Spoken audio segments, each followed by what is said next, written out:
All right, fire them up!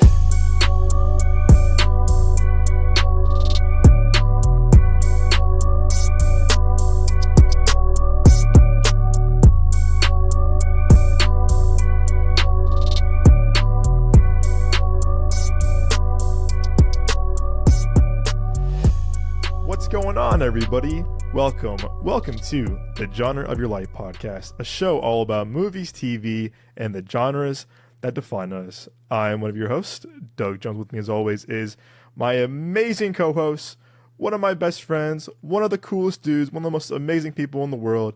It is the one, only the wonderful. It is Mr. Nick Johnson. How's it going, Nick? Douglas Jones, you are too gosh darn kind, you are. But I'm doing good. I'm doing really, really good, man. Oh, man.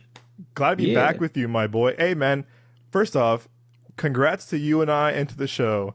This is episode number 50. We have got to episode 50, my friend. Woo! We got to play a 50 Cent song for like the intro. I'll try.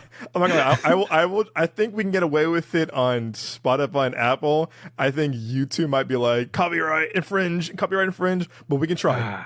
Maybe we can do the Kids Bop version for YouTube. What's the kids about? Like in the club, it would be like at Chuck E. Cheese, something like that. I don't know. on the playground or something. Yeah, something at the playground. On the monkey bars.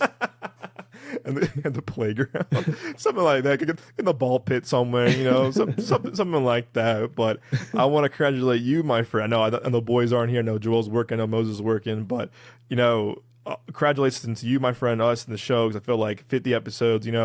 We've been doing the show almost now 2 years come November, which is crazy. That's insane. Wow. I know, really the big thing. Also, congrats to you and I for getting 60K on our Expendables 4 out of theater. Yes, indeed. We're going strong. Let's get to 100,000, you guys. It was for some reason too. We're at no, I'm sorry, we're so close. But we're 59, 981. So we have 19 left to go for 60K on our little reaction. Okay, we got to get to 100,000 first, and then after that, 1 million. Yeah, I know y'all can do it. I believe in you. I have to give everyone who watched that video so much love, because again, that was so much. As we said 100 times on the show, that was a third or fourth take. Is we kept laughing, and then the guy brought his baby, put him in the background of our thing, whatever. Yeah, this dude was shoving his baby son in the camera while we're trying to do this review, and we're like, "Hey, man, go home with your family." Like, what the fuck? Why you fucking with us? Yeah, no, for my son in the video. Like, hey, man, this ain't, I don't know what you think this is, man, but this ain't that. And I still love how we tried doing a third take after that, and I just kept laughing because we were like, what the hell? It was so surreal. Because it felt like, for those of you who have seen Beau is Afraid, just how some shit was just in your face and kind of just intense, kind of yo, back up. I just mentally don't feel safe. It was just kind of like that. Or if you're seeing them Darren Aronofsky movies, Mother, where at the end, whenever they look at the camera, you just kind of feel just emotionally horrified, just how intense it is. It's because Darren Aronofsky is the only one that does that, in Black Swan, and I just mentioned Mother, it's no, I've seen no other director do that, so it's kind of hey, what are you tapping into to get that particular sensation of fear out of me whenever they look into the fucking camera? Golly, they're about to jump out at me, bro. Because the way we just because we were talking midway through, and I'm holding the camera, I'm holding the phone, or my camera or whatever, and you just see you're talking, you see the guy with the baby, and we started laughing, and then he goes, put my baby in the video, and we're yeah, man, for sure, and then we stopped, we just busted out laughing, and we're third take, whatever, and then we're doing it, and then he started laughing, and I started laughing, and that was our third or fourth, it was our fourth take doing it, and for some reason, no matter where, we've been lucky to see a lot of awesome screenings, Indiana Jones, The Flash, The Fall Guy, list goes on and on, Argyle, list goes on and on and on. But for some reason, a movie that we did not really care for, or that we thought was pretty bad for the most part, is our most viewed video. That's across our insane. entire channels. That's ironic. And it makes me laugh because it keeps going up, and we gain followers because of that video. So I had to give everyone who follows us because of that video and follows the show now. Like if you found the show or our socials because of that video, thank you. Like seriously, thank you. Like we'll take it. Indeed. There's no such thing as bad press. So just you by watching that video and finding us and following us because that video, we're gaining numbers. So and both on our podcast feeds as well as our YouTube channels. So thank you for just loving that video because hey, you know what? Like I said, there's no such thing as bad press, and that's helping us. So yeah, we're glad. Exactly. Yeah. So shout out to all of y'all. Dude, it just corrects me. I check our YouTube whatever, and it's like you have a new subscriber thanks to video, and I was like, well, we'll take it. You know what? I'll take it. And yeah, thank you for the love, y'all. There hasn't been too many negative reviews or comments about that, but that's we'll take it. But yeah, congratulations to you, my friend. Thank you for real quick before we start the show, obviously. But thank you, my friend, for just believing in the show, man. Being this amazing co-host. This is your show. The screenings. We're getting recognized now at the screenings, and people are following us because of our reactions, whatever, in the Phoenix area. And this is gonna be a great summer. And we have so much more to cover this summer, man. It's only in May.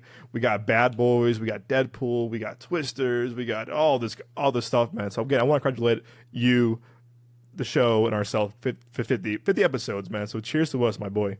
Cheers. Cheers to us indeed. And I want to say thank you to you, man, for taking me to all of these, for including me in all of these screenings and stuff like that. Because it's an honor and a privilege. It really is, and it's also just really, really fun. Because they're always just these great movies, and it's fun seeing it with you because you're one of my best friends, and it's like we've known each other since college, so it's just we've just kind of grown up with each other watching movies, and so it's I think that's partially why the whole movie theater experience is just so special to me because it's it's always a fun experience whenever you see it with people whenever you and I see them, so it's just so yeah, man, I definitely appreciate it, bro. Oh, it's dude, always fun, of course. No, dude, of course. I couldn't do it without you, man. I really couldn't. It takes me back to the days. I remember this really well. It was right, things were getting better with COVID. It was you, me, and Hamza in the parking lot talking about Army of Dead with Snyder, and we're talking about that movie. Oh my gosh! And we're talking about so he can do awesome movies even outside of comic book stuff. It's those zombies and shit. But I'm nah, this movie was bro. And I wish I would have just kept going with it because they set up some interesting concepts, but it seems it just kind of stopped after that prequel that they did. Yeah, they're kind of just it's a shame because it's pretty well received Netflix movie, pretty well received zombie movie, but it's the basis of that shot. Dope, bro. Amari Hardwick. Great. Dave Bautista, bro. Ella Purnell, who's huge now, thanks to Fallout. Oh, she's on Fallout now, right? Yeah, she's on Fallout. So she's really kind of blowing up. So it's cool to see where she kind of got her beginning from. Which again, a movie like that, which is huge. You got a director like Snyder, but nah, man, my pleasure, man. Again, you would I touch all the time on the show, but I'm saying if you can see a movie with Nick Johnson, it is the best experience possible because he makes you laugh. He puts out things that you don't catch or whatever. He's literally the perfect movie going partner ever. But for being part of the press screening and stuff like that, it's just so much more fun. I feel we walk in, we're kind of look at us, man. Look what we're sitting with, man. Look who we're sitting with now. Look at us now. Kind of look how far we've come, man. Yeah. Dude, in college, I never would have imagined this. Yeah, exactly. Bro, this is insane because now it's when I'm yeah, but I'm about to see this movie, and they're I thought it's not out yet. Yeah, but I'm part of the press, so I just get to see it before everybody else. Before the rest of you peasants and mortals. Yeah, peasants. Yeah. Look at us. Have you seen The Boys season 2? Oh, of course, yeah. Bro, that speech that Homelander was giving, he's I'm better. I am better. It's it feels like that, but in a more humble way. More humble way, yeah. Yeah. In a respectful way. But low key though. But respectfully though. but low gang. Look at us. Look Yeah, at us. it's like Who would have thought? for Who real, would have thought? I'm just so proud of us, man. Like golly. I'm proud of us. Yeah, man, 50 episodes. We have a lot. Again, so we have a lot more screenings this summer. I can't confirm anything yet, but you and I think first week of June. It's not confirmed yet, but I'll give you a hint of what we might be going to. I'll give you a hint. What you gonna do? I know exactly what movie you're talking about. I can't confirm. I can't confirm, but I'm working on something right now for both of us, and it might be a whole night event because it's not at our typical theater we go to usually, here in AZ. But Hmm. I'm working on something right now for you and I the first week of June. So stay tuned for that, and to our audience, stay tuned for that too. It's really cool. But again, I'm working out the details right now for the show and for us. Um, Well, but first, Douglas, let me know if I can help in any way, man. I would be more than happy to. my friend, I'm telling you, right when it's confirmed, my friend, best believe we're going. Like I said, it won't be at our typical little area where we go movies in, but I think it'll be worth the extra mileage and drive because it's a film that you and I are very, very, very, and I mean very excited for. Damn, So Doug, where we gonna watch this movie, man? The moon? I, you It know sounds what? like we about to go to Hogwarts or something, man. I'm excited. It kind of feels that way because I looked at the invite and I was like, "Where is this?" And I was like, "Oh," and I was like looking at like the site and everything too, and I was like, "Is this like an error or whatever?" I guess it's one of the few screenings of this movie, and Wow. I was like, all right. I was like, all right. So I got to look into that more, but I was like, I'm waiting for them to be like, oh, theater change or whatever. But as of now, it's like, it's a theater that we have not gone to, that you know, I've never been to before. It's an area that we don't go to as much here in AZ. But I think for the movie itself, which is what you've been listening, it's Bad Boys, Ride or Die. It's pretty cool, but again, it's a little bit of a drive. But I think for Bad Boys, for Mike and Marcus, I think it's kind of worth it. Oh hell yeah. I Of think it's course kind it's of worth worth it. it, man. I Oh think it's my kind of worth gosh. it. So stay tuned. Stay tuned for that. Again, we have a lot. Again, for our listeners, we have a great summer. We still have a lot of things lined up in the summer. We have that. We have Furiosa. We have the bike riders. We have Twisters. We have Deadpool, Wolverine. We have a lot more coverage for you all in this last stream movies this summer. We got Beverly Hills Cop 4. We got a lot of stuff for you all for us to review and cover for you all this summer. So stay tuned for that. And as always, guys, you can find the show on Spotify, Apple Podcasts, Amazon Music, YouTube Music. This will have a full audio show on our YouTube page, youtube.com/Midway Avenue Productions. Whether you're on Spotify or Apple or Amazon, whatever, subscribe, rate the show, please. No matter what platform you're on, please rate the show, review the show. It means the world to us. Your ratings and reviews helps the show out tremendously.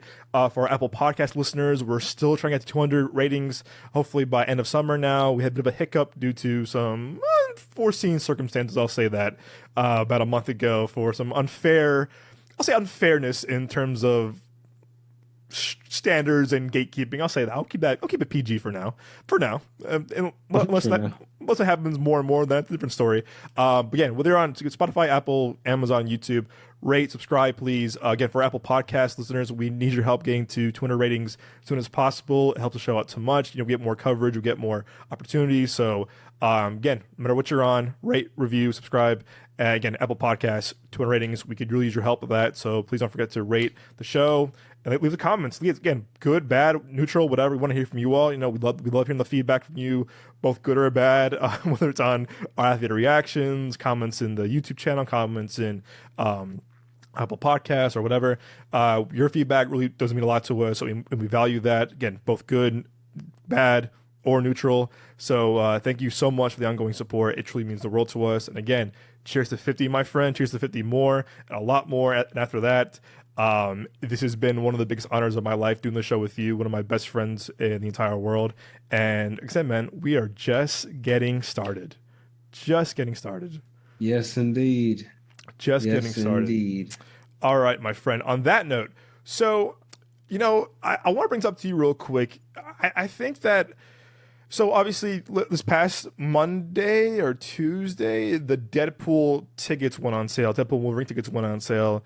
And box office to me is always interesting. I feel like you and I have been talking about this a lot this past year of like, you and I, like, we see movies that we love and the next day reviews are on that stellar or they don't do well financially. Mm-hmm. And it's like a weird trend I'm seeing now of like, these really great movies are just not, they're just like, I think that are not doing that great. And I think last summer was a big eye opener because it was like, again, we had a summer of stuff like The Flash and Indiana Jones and Fast and Furious, Ninja Turtles.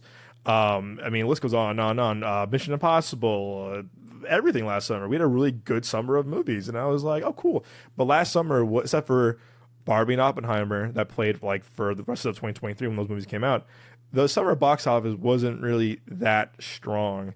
And I noticed something right now that the Fall Guy again. I don't want to diss anyone. It's a different era that we live in right now. It's streaming and VOD. I get it, but I'm kind of surprised. Did you know this? That you can rent the Fall Guy already on VOD.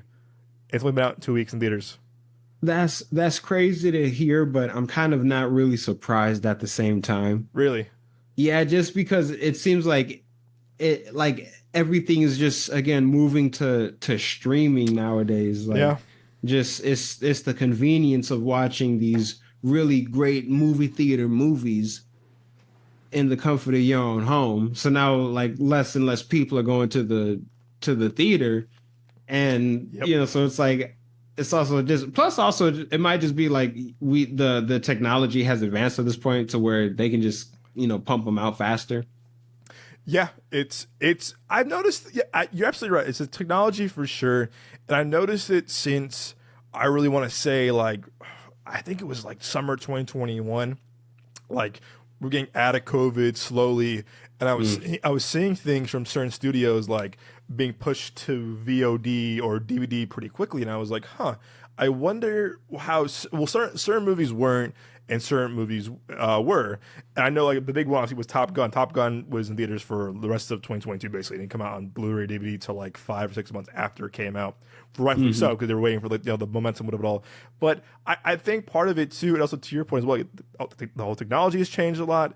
But part of me thinks too of like, does it depend on the movie itself? If the movie does poorly, they're going to put it on VOD. Because for example, like remember last when we saw one of our first screens we went to together last year was Fast and Furious Fast 10, and I saw it like a week before it came out. We were raving about it. We're big Fast and Furious fans, and the week came out, the week after it did okay, and then the week after, already on VOD, and I was like, wow, that was pretty fast. Like because I'm like, it's still a pretty big franchise. You would think that they would keep it on theaters, but right. I'm seeing it more now. Like it doesn't matter depending on how big the movie is. I think it's more on the performance. If it underperforms, like Monkey Man, movie that you and I both raved about. We had great review about it on the show, and then a week and a half later, already on VOD, and I was like, huh. And I was like, I think you want to keep your original movies in theater just a bit longer to get more word of mouth. I feel like that's going to help the streaming. That's going to help the box office of it all. But again, to another thing that I will counter that, and this is something that was very rare last year, was Five Nights at Freddy's, a movie that you and I went to, and you could feel the energy in the audience of that movie was like at the screening was like through the roof, and that was one that they put on day and day release on a Peacock and in theaters, and that first off. Exactly. I could not agree more. And that movie made so much money that they greenlit number 2 immediately that same weekend. And I was like, the power of that movie, despite it being on Peacock for free. And let's be real, Peacock's not the biggest streaming service compared to like a Hulu or Disney Plus or HBO Max or Max or Netflix. But it's still like you watch it for free or get a free trial or whatever, and it's made a shit ton of money. So I think my hypothesis or my kind of like thing is that I think it doesn't matter how big the movie is. It could be like a really big spectacle like a Nope or like or Fast and Furious. I think you're right. They're just not performing well. So I think the reaction is, okay, put it on VOD. You rent it at home for $20, whatever. And I get it. It's cheap. $20. You have it for 24 hours, whatever. You're not paying $20 a ticket for your girlfriend or wife or husband or kids, whatever. So it surprises me how quick like a lot of movies this summer are already going to VOD. Like The Fall Guy came out like 3 weeks ago, 2 weeks ago, and it's like wow, like I'm so glad you and Kaylin saw it because I'm like you got to see it in theaters. But like I'm bummed that like movie like Abigail that I loved, I went to go back and see it like a week or two ago. Already pulled from my local theater, so I was like, whoa, Damn. what's going on here? You watching on VOD? And I'm like, yeah, but I wanted to see it again to support it in theater stuff like that. Do you think we're in for another summer? Because right now, I think Fall Guy did not do well, unfortunately. That's a shame. I know it. Planet of the Yeah, I Apes. know it was good. Yeah, because Planet of the Apes did pretty good. It was on par with the last one, but again, That's ticket true. prices That's have true. changed since 2017, which was the last one. I think Planet of the Apes made 56, which was I think $1 million more than War of Planet of the Apes. I could be wrong. So I did pretty good, but a movie like If that I have not seen yet, Ryan Reynolds, John Krasinski, a movie that like that everyone loved apparently, and the reviews came out, kind of like how you not see movies. The reviews came out, and everyone hates this movie now. So it's just like, and it's like a movie that I have not seen yet. But while while reading the reviews, I was in Denver. I was hearing the same thing. I'm like, this sounds like what me and Nick go through all the time. We see a movie at a screening, we love it, do our reaction the next day. Nope, audiences or critics don't like it. I'm like, huh. It seems like that's kind of like happening with If, unfortunately. And again, it had a pretty decent prediction for box office and it underperformed. And I'm hearing right now with Furiosa, I'm going more Mad Max conversation down this episode, but Oh no, not Furiosa. Furiosa is also not tracking well for the long 4-day weekend. It's Memorial Day this Really? weekend. And, you know, it kind of worries me hearing that, like with, you know, Bad Boys, Ride or Die, Twisters, do you think we're gonna see another summer like we did last year of like these pretty big movies not performing well? I mean, shit, kind of. Oh Just boy. because that's what's been happening lately. You know what I mean? Like, No, yeah, it it's is. like, damn, like almost consecutively, Yeah, almost nonstop, Doug. it. Yeah, because I think Bad Boys. I think this is gonna be the big indicator because they're really the biggest movie this summer. Speaking blockbuster wise, is really Deadpool and Wolverine. Like Yeah, that's not that's really true. the biggest one we had this summer. I think last year we had a bit more, but I think this summer's kind of like we have one. We have like these big movies, i.e., Bad Boys, Ride or Die, The Fall Guy, Planet of the Apes, Furiosa, stuff like that. And I'm trying to think. There's nothing, which is kind of weird. Next week, there's nothing new coming out theaters next week, which is kind of strange. Hmm. And it's you would think end of May like we'll have a big release. There's nothing. And so next week, people options are going to be go see The Fall Guys still before it gets pulled, Furiosa, If, Planet of the Apes, and then the week after that, obviously, is Bad Boys, Ride or Die. I'm calling it now. If Bad Boys, Ride or Die does not do well, and I'm just basing it off the movie, not anything, any kind of baggage that movie comes with obviously with Will Smith, anything else. I'm just basing it off of the movie itself. Again, we're hearing great things about it reaction wise. The first reactions were like, really, "This is the best one of the franchise, it's better than the last one," which is very promising for you and I are diehard fans of this franchise. Hell yeah. I think though, this is me kind of speculating. I think though, if Bad Boys does not do well, we're in trouble this summer because if Bad Boys can't bring people back to the audience, I don't think Twisters will. I don't think. I'm trying to think of the next big movie after that. I don't. It's Twisters. I mean, I know the Bike Riders coming out that were on the list for that we're gonna see that, but it's not really a big. It's not really a big movie. I'm trying to like think of like really the big movies that we went over the list a few weeks ago with Moses before he hopped off.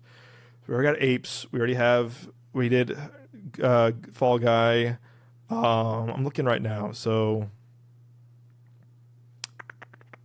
Furiosa, I have thoughts on. I haven't seen the movie yet, but like I have kind of like an idea of like what it might do in terms of box office.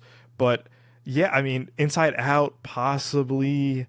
And then there's not really a big movie getting a Bike Riders, but I guess it's more of a small. Oh, Quiet Place Day One. There you go. Mm. Quiet Place Day One. I think if Bad Boys Ride or Die does not perform at the box office, I think that's another indicator of last year of like no matter how good this movie might be or Quiet Place Day One is, I think we're seeing another decline in box office returns because again, if the Fall Guy didn't do that great, if did not perform well, and Apes did somewhat good compared to the other movies in terms of like this kind of like franchise. I don't know, man. I think it might be another repeat of last year of like these big movies not just working. Do you think that could be the same thing as last year? Yeah. Oh, shit. Like I I always want to like have fun at the movies, but I am kind of just, I guess, maybe like pessimistic about it these Right. days because it just kind of seems like sometimes it does honestly just seem like things are going a little bit downhill for movies. Yeah. And even like how you've been talking about like the reception of them is kind of like what I don't get what's going on because like I'm always liking these movies, you know what I mean, Oh like yeah. for You and I the most both. part at least, Oh but yeah.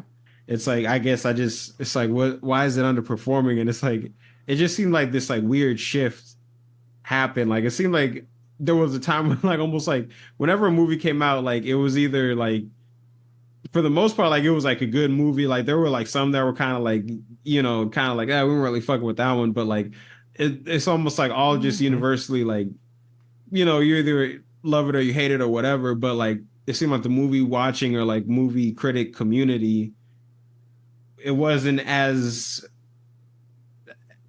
not like hostile now, but it wasn't as I guess like divisive. Yeah. Yeah. Like because like reviews and critiques of movies nowadays sometimes just seem kind of like not like almost like forced or just kind of like bandwagony sometimes, Hmm. man, and they're just or like even like fan bases like because they can be kind of toxic or passionate, I Hmm. guess, depending on how you look at it. But even with that, like I think we are talking about a little bit before the show, like when The Last Jedi came out, there was this whole petition to like reshoot the whole Yeah. movie, and it's like, damn, like not to downplay the Star Wars franchise, but like I don't. It's like it's not really that serious, y'all. It's Reshoot a not. whole movie just because y'all didn't like it. It's kind of like, bro, because I don't know that I've ever heard about that ever happening before in the history of cinema. But Yes. that's what's happening like Exactly. nowadays. Like, you know what I mean? Like it's like everything's just all kind of like weird and fucked up. Yeah. It It's feels like sometimes like when you're watching TV and it's like a dystopian future or whatever, yes. and it's like it's these like groups of people that are kind of like a little like weird and like conspiracy theorists and like it's just kind of like yeah, this is the future and everything, but society just kind of went a little bit like things got kind of like interesting to say the least. It's like damn, that's kind of like where we're living like right now because it's Yeah. like people are acting like hella fucking weird sometimes, man. Hmm. Hmm. And It's my little soapbox, I guess. it's no, I agree because I feel like wait, like these are it's different if we're saying these about like bad movies. We're talking about really good movies that are just like they're not like there's no one's going out getting more. It doesn't matter if it's an original, it doesn't matter if it's a big like the IP.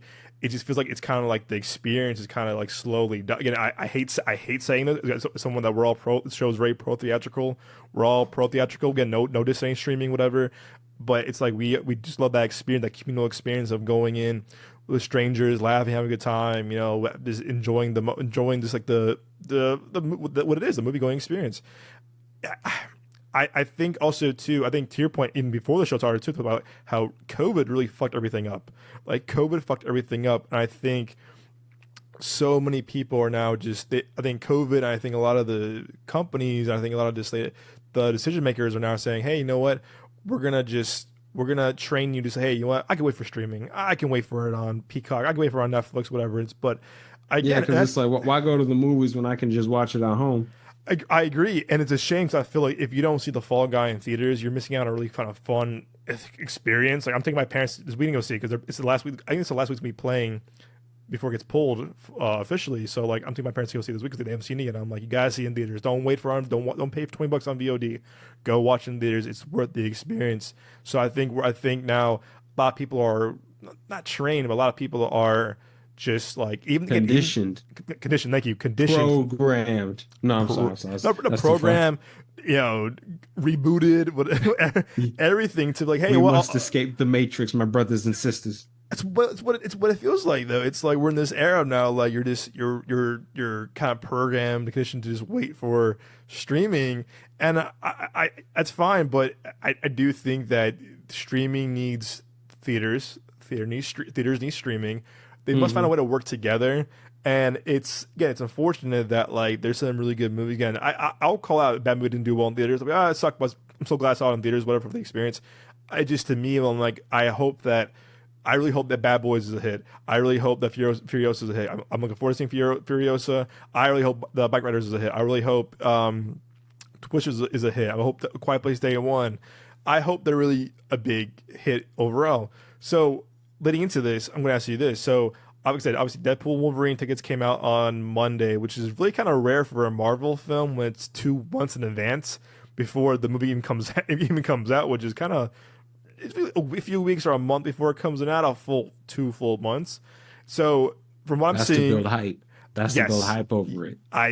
That's what it is. It's gonna be a whole lot of people like, yeah, man, I saw like, oh man, was it good? Bro, it was like really, really good. Oh my God. Yo, man, like what happened? Like what kind of cameos? Oh, I can't tell you, man, but hey, man, it was really, really good. It's like, yeah, man, just tell me like a little bit. Hey, man, I can't tell you, man, but it was something that you couldn't believe. Like, it's gonna be like a whole lot of that. And like it's gonna be so many people for what's gonna feel like an eternity. Yeah. Just kind of like made like just being titillated.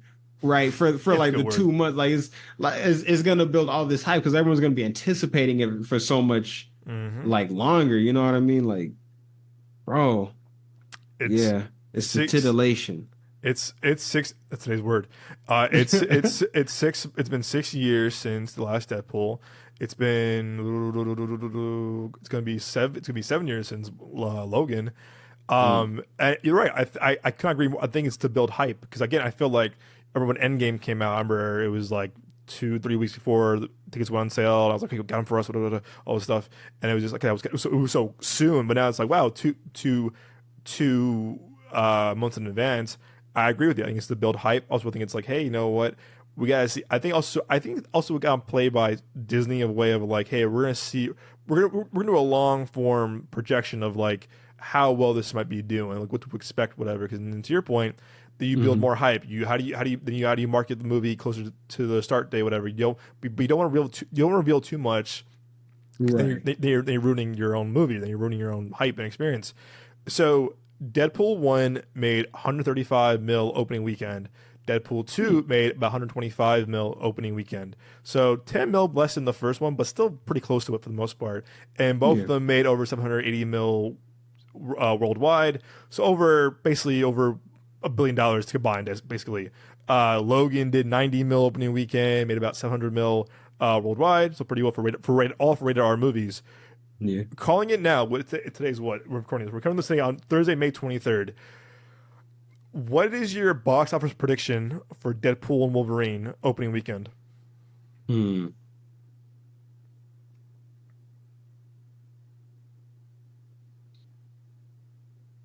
I'm gonna throw this out there. I'm gonna say at least 150 mil. All right, 150 mil. Yep, at least. I'm writing this down in our notes. We come back to it, and I'll ask Moses and Joel when they're back on the show. All right, 150 mil for Nick. I'm 150 mil. So I really think the fans are craving really like. Or you say programmed, conditioned for like a really good, a really good movie, but a really good Marvel movie because it's been some time. You know, Marvel has kind of lost their hype and has lost their kind of just like consistency. I would say. Yeah, they lost their way. Like you said at the movie a few weeks ago, you said how Phase 3 was just like a really kind of just like prime time example of like how peak Marvel was, MCU was. Yeah. Because it was just like, it was hit after hit after hit, bro. Like, it was like, oh my God. Even as a DC fan, I was like, yeah, we're getting fucking dominated in the movies, bro. Like, yo, this is embarrassing because we got Superman and Batman, bro. But it's What are like you doing? now, yeah, we're getting beat up by Iron Man and Captain America. Like, bro, Superman and oh my god, like, but like you honestly like love them or hate them, you cannot deny that they were just dominating cinema, Hmm. man. Like, Hmm. oh my god, They like, it were was like the cinema. Joker said in the Dark Knight trailer. He's like, "You've changed things forever." Like, bro, it was like nothing was the same after that. Can I also? This might be kind of crazy. This also might be kind of like like kind of just like it could be a long thing too, a long shot of a take. I also think that before COVID, especially, but the Phase 3 of Marvel, Hmm. because of those movies also brought back people to the movies as well. Because Mm. you're seeing a trailer like before Endgame or before Black Panther, like, oh, I want to see this movie, whatever. I want to see blah blah blah blah XYZ. It was just being in a theater for a movie like that gave you the Hmm. heads up of like, oh, look, also this summer coming out, you're gonna see this movie, you're gonna see this movie. I felt like that also was also because the movies were so good and were consistent, they were good quality, and it was bringing people back to the movies, but also that kind of showed them like, oh, a poster for this movie, a poster for that. Think about it too. You had Black Panther in February 2018, and then you had a Quiet Place that was marketed before Black Panther, and Hmm. you had a lot of stuff on that time. It was just like, or Game Night or Blockers, like whatever. Those movies were marketed before you were seeing, and because you were hyped for a movie like Black Panther, Infinity War, you were hyped for going to movies in general. And Right. I think that like now because the movies have been like they're not they're underperforming in terms of like box office and critical response and audience response, that people are kind of just like disappointed. They're like, why come back to the movies to be disappointed? So I think there's Hmm. kind of correlation. Come out my little like tinfoil hat on, my little like Hmm. like little It's not a 10-4 hat. That's a Sherlock cap. I'll take it. It's a way better upgrade. Hell Um, yeah. I just feel like around that time when you had movies that were hitting like that, or Guardians or whatever, it was just like you were seated for a movie and then you were hyped for a movie and you were learning about other movies while waiting for this movie, and that brought the hype of going to the movies in general, or seeing a small movie like A Quiet Place, or seeing a movie like I'm trying to think around 2019 like I think that like John Wick 3 or whatever. Like, yes, Oh yeah. those names have their own merit, have their own weight. But I just feel like because Marvel was doing really well, it was good quality. People responding to them really well, and the quality was good. It kind of got people excited to go back to the movies in general. Like, oh, cool! I had a good experience at Endgame. I had a good experience at Black Panther. Good experience at Infinity War. What's coming next? Ooh, I'll see that. It was like because the hype, because you were excited for going to the movies and you were leaving it as a a satisfied customer.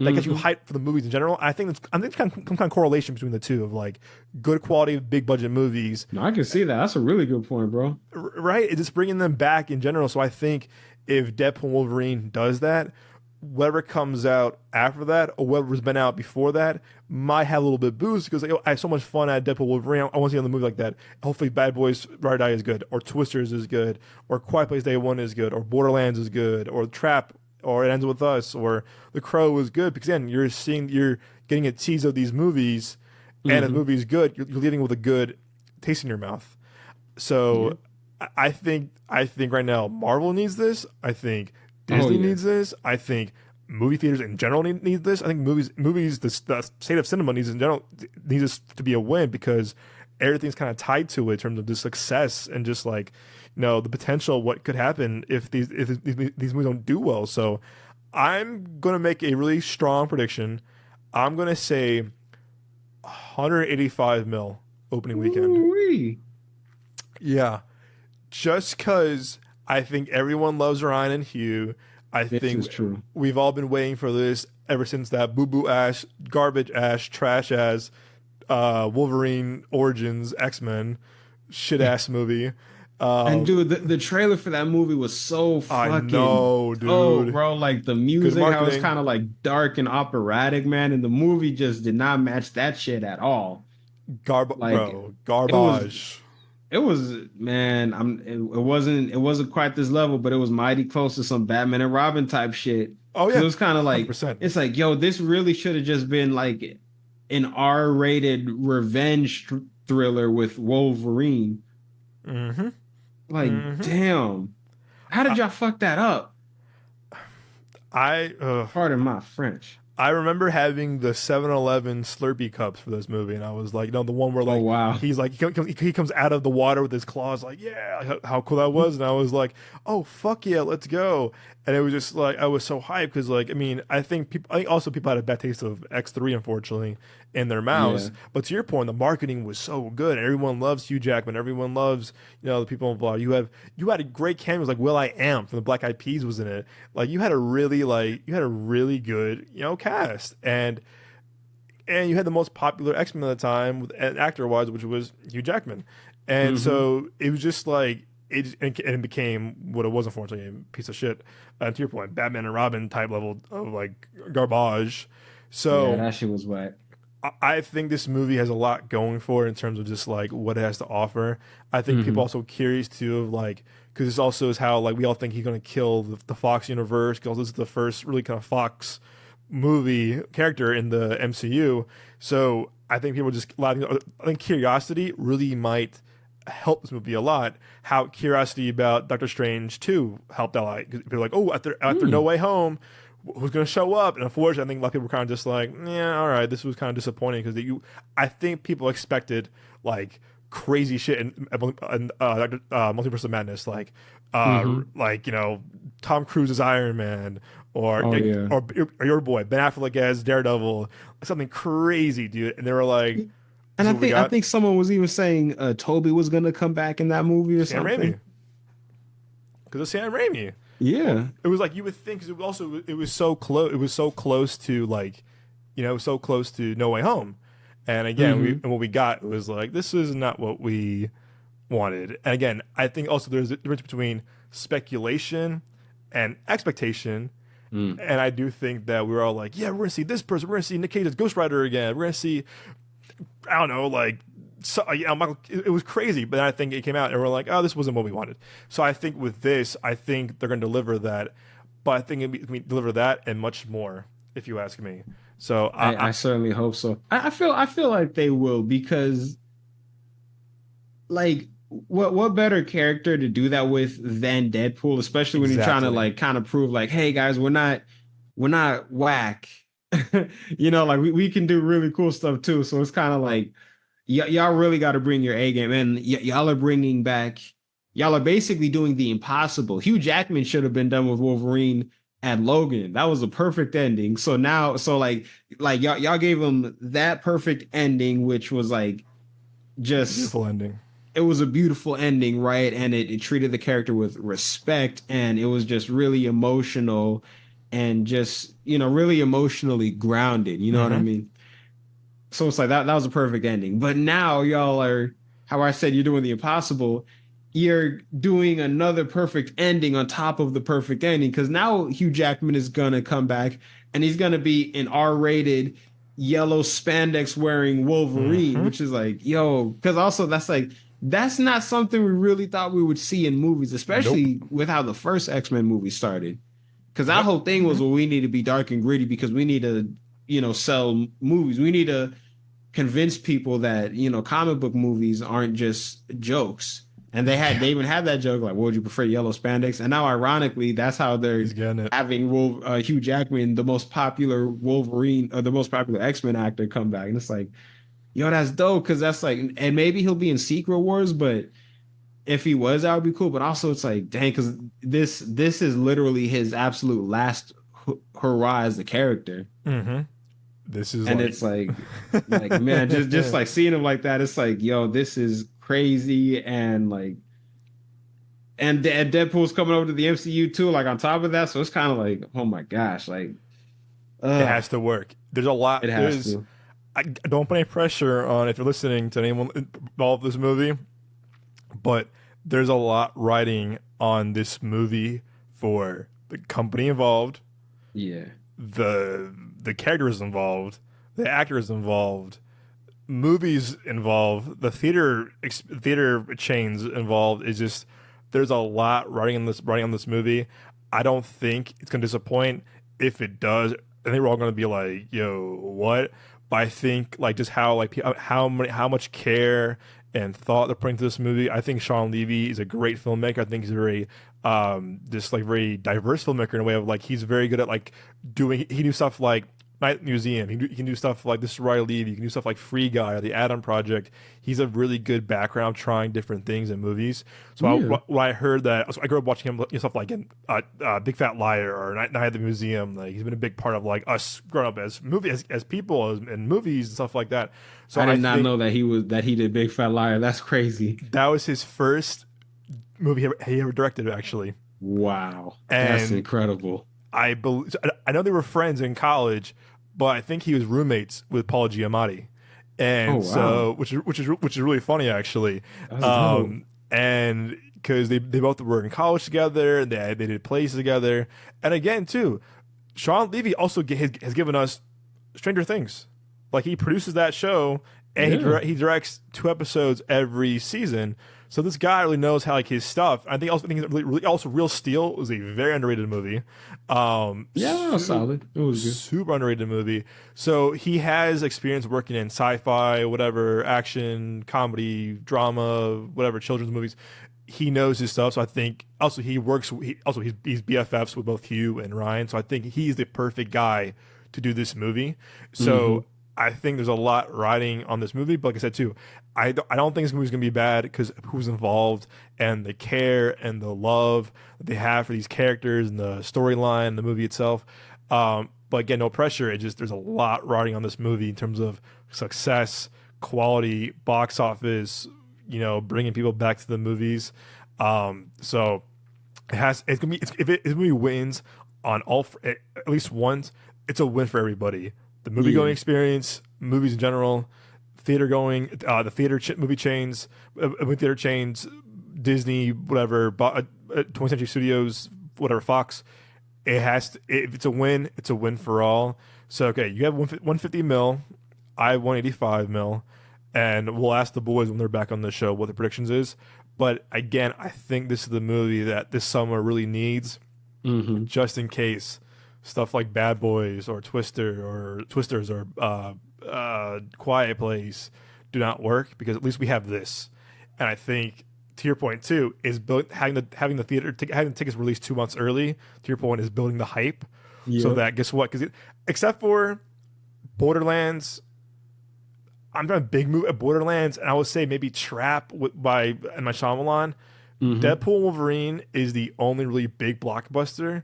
And it's the last really huge blockbuster of the summer. So if it does well, and to your point too, it's the repeat viewings of, hey, all of August, you'll have Deadpool and Wolverine to go back and back and back to. Kind of how like Black Panther, both the first and second one had. It had like just nothing after that, because it was just like, it was making so much money that like it was king of the box office every other week. Because it was just like, that was the only thing. There was no kind of real competition. Same with this movie. I think there's no diss to Borderlands or It Ends With Us or Trap or I guess Alien. I guess you have Alien Romulus, but that could give it like a run for its money. But I feel like it's gonna outperform still. Yeah, I think because then you really have nothing, and the biggest now, Kraven the Hunter has now moved to December again. That movie's not gonna compete. Hell no. No, they moved December for other reasons. Well, the rumor is that one is that they're waiting until the announcement of him as James Bond to build off the hype of that with Kraven the Hunter. That's the rumor. That's the rumor I'm hearing. That's smart. It's smart because you build off the like, oh look, here's your new James Bond. Here you go. But the really big first movie of the fall movie season is Beetlejuice 2. So that's in like September. So really, Deadpool Wolverine has like just like the perfect path for the rest of the summer to just be king of the box office. Repeat viewings, bring your friends, bring your nanas, bring your grandmas, bring your aunties, bring your uncles, whatever, bring your babysitters, your whatever, your accountants, whatever, because it has really not much competition. Again, no offense to those other movies, but I'm saying like in terms of like how spectacle a movie that Deadpool Wolverine is, that's all they have. So I think it's the hype, to your point again, building the hype of that movie, and then if it does well, which I think we all think is going to do well, despite if it's not received well, it's just like the anticipation of this movie is so real since the announcement of this movie 2.5 years ago, which is crazy. So Yeah. I think it's going to be a really big hit for the summer, and I think Marvel's also very smart for having their only movie this summer be that movie, or this year actually, is that movie, because I feel like Yeah, because they also just need to take a break for a little while. But exactly, if this movie is as good as we're all hoping it is, and that's the last movie for a while, bro, then it's just gonna build up that much more anticipation exactly. for the next one, and Mm-hmm. likely for Secret Wars, because it seems like Yep. the trailer was hinting towards that. But that would be really smart if it's Mm-hmm. as good as basically we all want slash need it to be. Again, there's a lot of pressure on it. Do you Yeah. do you know what's next after that? Is it Thunderbolts or is it Captain America? I want to say Captain America, Sounds but about right. don't quote me on that. And that could change too. And that could Yeah, change. I think it's Captain I feel like America. Captain America just because I've seen like more. There's been more photos released of it, so I think so. That's why I'm thinking that. And like Yeah, we've been hearing more and more about it. We haven't really heard that much about the Thunderbolts. I don't think, not as much as Captain America. yeah. So, So but to your point, if Deadpool Wolverine delivers, that's gonna help out Captain America so much oh yeah, because they're because gonna now it's build like hype. well it's all Marvel Hmm. now. Like it's all connected now, so it's gonna be like. Finally, like it's kind of like really everyone could just kind of come through at any moment Yeah, type stuff. because you're building that hype again. Again, Hmm. it brings us back to when we were in college. Like, oh my gosh, we can't wait for Black Panther. Or we can't wait for Infinity War. We can't wait for Endgame. We can't wait for this movie. Whatever. We can't wait for all this stuff. It was just like, oh my gosh, like the event film will come back. And like I said Yes. too, the event film also helps the smaller movies because you're excited about being in the movie in general. Doesn't matter what you're gonna see. You're just Yeah, you the just want to hype. see everything now. Exactly. And this is connected, like the crazy Charlie Day GIF, whatever, him going crazy with all the pinpoints, whatever, just Oh, like yeah. it's all connected some way. I think this has to be a win. Hmm. Again, I said I'm really hoping that Bad Boys Ride or Die is gonna be a hit. Quiet Place Day One's gonna be a hit. Furiosa is gonna be a hit. I want all these films to succeed, even films that I don't like, that we don't. Like, yeah, it was fine, whatever. I still want them to do well because that will help other films and help the theater going experience tremendously. Yeah. Um, and I do think too, and this is again, no, I don't want to bite the hand that feeds us, obviously, but I do think studios and companies also maybe should take note of like, hey, you know what? Maybe we should keep these movies in theater just a little bit longer before we pull them off streaming. Yeah. And I know COVID changed that, how the rules work, obviously, but like I think of something like an Oppenheimer. Well, Oppenheimer had all the hype because of Barbie and Christopher Nolan, people were involved. But I do think we should at least give these movies at least a month. Just a month, because back in the day, it was 90 days. And then you got pulled off and to your point too, earlier, technology was very different back then than it is now. It took Hmm. longer to make it on DVD or VOD or whatever. However, I do think that giving these movies at least a month, just a month, just to have them, do their thing and then put them on VOD or streaming, that seems like the right decision. But again, we're not those people, not those, decision makers yet, or just people that who have that kind of pull. I just think that at least 30 days is fair. Yeah. One full month. Like one full month. Because again, like, Yeah, that's a solid number right there. because think about it, this weekend. You have Memorial Day. You got Furiosa. You got Garfield. But what if you haven't seen Apes yet? You haven't seen Mad. You haven't seen Fall Guy yet. You haven't seen If yet. I feel like during the summer too, you want to have some options, even if they don't do well in terms of box office. But have some options during like, hey, like a long weekend or a summer break, whatever, or a school field trip, whatever. Because I think you're going to have Hmm. that, like, just having those options. And I think when we don't have those options as much anymore, it's like, okay, we have one movie out this weekend. What else is out? Nothing. All right, we can wait. It all hurts. It all kind of helps and hurts each other. But Hmm. all right, locking in now. 150 for Nick again. Mil for Yes, sir. Yes, sir. expectation. I'm in 185. I don't know what I'm smoking, but I'm happy. And that's $2 million less than Doctor Strange 2. I just feel like this is going to deliver a lot more than that movie. And honest with you, bro, I've been this hyped for a movie, this hyped for a Marvel movie since No Way Home. Damn. That's Wow, been that's saying 3 something. years. That's saying something So because I know you love you some Spider-Man. I do. I was hyped for Black Panther. I really was, but I wasn't the way I was hyped for like because I wanted to see if they were gonna pull Andrew and Toby and the whole shebang. Oh yeah. Um, but yeah, we'll see. We'll see. We'll see. All right, my friend. So with last topic of the night. So with Furiosa coming out, I think I actually this in college. Were you a Mad Max Fury Road fan when it came out?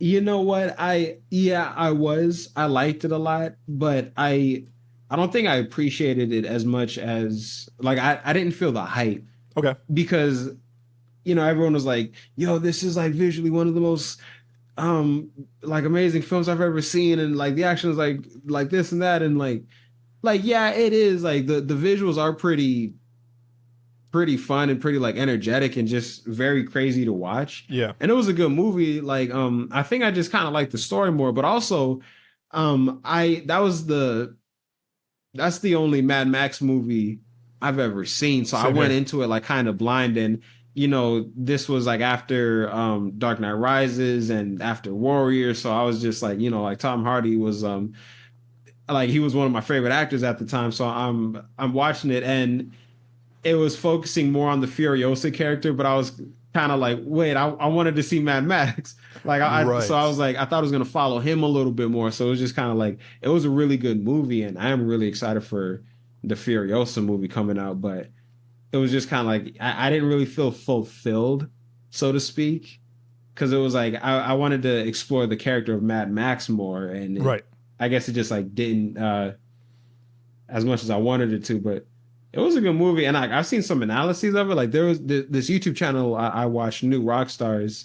The dude had done like it was like a 45-minute analysis or something like that, and it was deep, bro. Like it was Damn. a really good analysis, and Goddamn. like it's the analyses that they do, like they're really fun to watch, even for like as long as they are, but they fly by. I actually like the really, really long ones, to be honest. Oh, me too. Pause. The long analysis videos because And this oh is my why this show gosh. has TVMA for a reason. But it's like so yeah, it was just kind of like I was like the director though, George Miller, he does kind of fascinate me a little bit because he almost directed um a Justice League movie in That's like right. You told me that. 2007, Justice League Mortal. And I remember when I was a kid, my older brother had like told me about it. He was like, "Yeah, man, they're making a Justice League movie. They got Common as Green Lantern." And as a little kid, I was like, "They got Common as Green Lantern." I was like, "Yo, that's crazy! I can't wait." And then I just never fucking heard about it again. So like for years, I was like, "Hey, what the hell's going on?"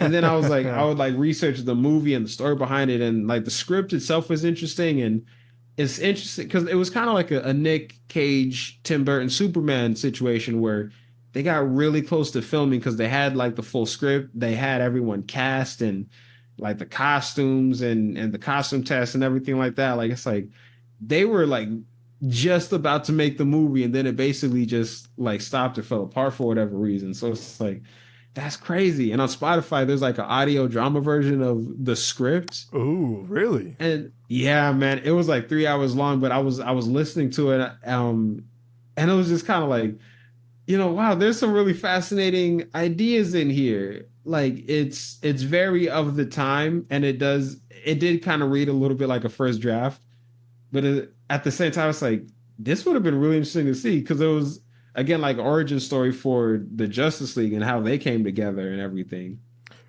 Do we know why it was canceled or like, any like close reason to like why it didn't happen? I honestly don't remember why, Yeah, guys, that's but before. I damn, mean, I got to oh look back into 07 that. is before the Dark Knight. It's before really like any other DC film. It's kind of like in between the Dark Batman Begins and Dark Knight. I mean, well, no, Oh, you know that's what? app. I think it was because they were making the Nolan films, and they were like, we can't do Justice Oh, League and have like two Batmans because the Nolan films are just dominating right now, times have and we damn changed. for sure can't have a Justice League movie without Batman because that just wouldn't make any sense. So yeah, you just and also Interesting. because I was around the time Superman Returns was coming out, That's right. so it's You kind of read like my we can't mind. have Yep. a solo Superman, a Justice League Superman, and a Justice League Batman and a solo Batman. So I guess it was just kind of like I guess they just thought at the time like it's kind of just a lot going on as it is right now. But yeah, I mean, it's funny because now we have now because at the same now because we had Robert Pattinson as Batman and we had Ben Affleck still Batman. Yeah. Excuse me. Now we're gonna have we're about to have a third Batman. Yeah, We're Brave and the Bold. We're gonna have another Batman, James Gunn's universe. Now we have Robert Pattinson, so it's like, how far back then they said no, but now it's like, oh, we do it now. It's like, And to your point too, it's right. It was in between Batman Begins, Superman Returns, and then Dark Knight. And yeah, George Miller's an interesting character because, again, I'm with you. I've never seen the first two Mad Maxes before. So the first one I saw was Fury Road, and but that wasn't the first film I saw him saw his as filmography. Babe, the pig movie I saw Pig? as a kid. That's his. Oh man. And Happy Feet is also his movie. So as a kid, that's kind of wild to me. it's a really strange. Again, I have to give the guy credit to kind of like how I said about Sean Levy. This guy really has quite the resume in terms of just kind of like how different it is. Again, you got stuff like Mad Max 2, Twilight Zone the movie, Mad Max 3, Tina Turner the music video, The Witches of Eastwick, never heard of it. Lorenzo's Oil, which is a very interesting movie and also kind of like a tough watch. And you have Babe and the Pig in the City, and then you have a movie about fucking talking penguins who dance. It's and that like, movie kind of was like they was making it seem like, it's like, hey, watch this kids movie about a tap dancing penguin, and then it's like all dark and depressing, just kind of like out of nowhere. Yeah. I was like, yo, fuck this movie.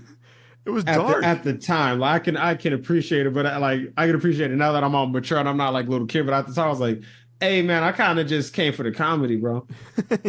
I'm here for the dance. Yeah, I'm like, I didn't come here for all that, man. This was, like, what the fuck is this? I remember dance, penguin dance. So I remember when Mad Max, I remember when the trailer dropped, we would be juniors in high school. And I was like, what the hell is this? And to your point, I'm like, oh, it's Tom Hardy. It's Bane. And that's, it's a guy from Warrior or whatever. Or this means war, actually. Oh, yeah, that's that guy. And I was like, okay. And I was like, interesting. And the trailers, I was like, the trailers were like really like made real well. And then, so I remember this is like May 20th. This is almost 10 years ago. I remember I got tickets for an early screening to go see Mad Max Fury Road in 3D. And me and my dad went there, and we got there kind of late, and they were like, sorry, we're all booked. And I was like, fuck, no. So they're like, hey, all right, come back next week. We'll have a second screening of this movie. Just come back. We'll come back a little earlier. All right. So I remember the week went by. My dad and I went together. We were early this time, but we still sat in the front of the theater. And I was like, shit, whatever. We made it this time, whatever. And it was 3D. I was like, shit, we're in the front row and in 3D. So I'm like, crap, but whatever. But I remember at the time now. But y'all eyes was hurting, huh? Bro, my neck and my back. Our eyes were hurting, neck was hurting, my back was hurting. But I remember in between missing the first screening and going to the second one, the reviews came out and they were like, hey yo, this movie's the fucking movie of the century, like holy shit. So like now I'm hyped. I'm like, oh cool, I was hyped for the trailer, but now like after hearing the reviews now I'm like, oh, we gotta see this movie, whatever. I was kind of with you. So when I saw it, I was like, oh my god, like this movie was like crazy. This is absurd. I thought I was amazed by the spectacle and the action, and even being the front row, the 3D was still kind of cool for what it was. I'm not a huge 3D fan. I think it's kind of a little gets me kind of distracted and kind of just like whatever. When it's done right, like a James Cameron or like that, it works. Yeah. And so it's kind of cool. And I remember like at the time, we were 17 years old. I'm like, oh my god, this is cinema. But I was with you. I was like, oh, I thought Tom Hardy was kind of just like grunting the whole time, like, yeah, sure. Like, bro, speak, use your words, man, use your words. Because I love that opening monologue of, my name is Mox and my world is fire. Like, I love that opening. Goosebumps thinking about it. And fire. I was watching recently a few days ago to prep for Furiosa. And I was like, oh, it's so good. And the opening's really good. Or the opening chase where he's like running away from those the skinheads, basically the albino skinheads. And I was like, oh, he's running, whatever. That's cool. Then, but you're right. Charlize Theron, who's one of the best actors of all time, it's her movie for sure, no doubt about it. It's her movie, and she's phenomenal in it. But you're like, oh wait, as fans of Tom Hardy, you're kind of just like, oh, like want to see more of it, and they still worked pretty well. Then you hear the stories about how much they hated each other on set after that's kind of what came out. Is that true, or are they still just rumors? So George Miller kind of confessed it the other day during a press interview. He was saying that like there was a feud between the two of them, but it wasn't like oh I hate you kind of thing. It wasn't like a Jim Carrey and Tommy Lee Jones kind of situation. But really, yeah. So it was the feud was definitely there, or like The Rock and Vin Diesel. It was more kind of just like they were so into this movie, so into their roles. They were kind of like, again, I've heard not so great things about both of them. Unfortunately, I've heard some good things, I've heard some bad things. Man, it's life, it's how actors are. I've heard good. It's Hollywood. It's Hollywood. I've heard good things about Tom. I've heard good things about Charlize. I heard things like, they're kind of just like, eh. But so I think what George Miller was saying, and I'm paraphrasing here, it was that like they were just like they were both kind of in their own world. Like they were both in their kind of own like kind of just like in their own head and mindset during the movie, because it was a very intense shoot. They kind of got like lost in their character, lost in kind of their things. But again, but if you see during the interviews, they never badmouth each other. They never like say anything wrong. She wasn't like, oh fuck this dude. He wasn't like, oh I hate Charlize Theron. It was kind of just like they didn't see eye to eye, unfortunately, on set. But it wasn't like a kind of point where it was like, oh man, I fucking hate this person, whatever, or I fucking hate this thing. But again, it's hard when you have with like that. You're so intense. You're in the desert as well. You're in the middle of the desert shooting for long hours that and heat days. Will get you, bro. Yeah, so it's kind of like heat will turn everybody mad. Yeah, it's a lot. So you're kind of like you're working these long hours. You're doing a lot of practical stuff, a lot of stunts your own, and so I think it was like there was a feud. So, but again, it wasn't really like ever confirmed. But again, if you watch the press, you see all like the red carpets of that movie, whatever. They're together the entire time. Like they're walking red carpet together. They're doing the press together. They weren't like she was in one room, he was in the other. It wasn't like, again, it wasn't like no like Vin Diesel and The Rock situation. But like I think they're kind of just like they were butting heads. And I got you. And I also too I think also is that Tom Hardy, I think both of them are Oscar caliber actors, and they've been in some pretty intense movies. Both of them have been in really intense movies, so it's kind of just like they were now they're on this thing of just like oof they were feuding, but I'm looking right now at this article. It's on BuzzFeed. Yeah, it was like there's some tension for sure. Yeah, and I think a lot of it was also like tabloid too, and a lot of it was kind of just like it was kind of just like like just like overhyped whatever, or kind of just like blown out of proportion. But again, now all these all these pictures, all these red carpets, they were at the Cannes Film Festival, they were at all these interviews and press junkets. They're side by side the entire time. So yeah, so I guess it was just chilling. Unless I hate someone, unless you like, although hate's a very, very, very, very strong word. But if that was me, I'm calling my agent and saying, don't put me with this guy on the press junket. I don't want to next. I'll do my own interviews myself. Or put me with someone else. Put me with another actress or another actor or the director or whatever. But they did press together, so I think it was just like, I think there was some kind of like tension for sure. But like again, we also weren't there too, so we can't really confirm or deny what happened. We can speculate, but again, the movie it works because at times they kind of hate each other, but they kind of work together, kind of like love hate kind of thing in the movie, or respect kind of because of the situation. But to your point, I agree. It was like I wanted to see more of Tom Hardy, and so to your point again, I saw it in theaters like, oh, this movie was great. I was like blown away by it, but as the years went on, now that's almost 10 years ago. It hasn't stuck with me, or I haven't been like, ooh, I own the movie on Blu-ray, but I haven't been like, ooh, I kind of put on Mad Max tonight and watch it. I've never been in the kind of mood to rewatch it of like, hey, I'll put it on the background and just like, put it on, whatever. I'll probably watch clips of it like on YouTube of like, the crazy scene in the beginning with Nicholas Hoult. What a lovely day, stuff like the whole like Yeah. that sandstorm But scene. that's not a movie where you're like, yo, let me like sit down, get me a couple of snacks, a little something to sip on, Right. watch the movie. It's not like that. It's like I'll watch the Exactly. scenes every now and then. Exactly. Like, oh hey, I got you. I got I'm gonna you. call you up, hang out with the boys, put Mad Max on. It's like, nah, not really. Like, Yeah. it's a very well made movie, and cinematography is absurd. I think a lot of the practical effects are out of this world crazy. But for some reason, as much as I remember loving it when it first came out when we were in high school, as the years went on, I was kind of just like, oh yeah, that was a good movie. That was a really good movie. Like it was a good movie, but like I had never been the urge to kind of just like revisit it often the way I do with like other films.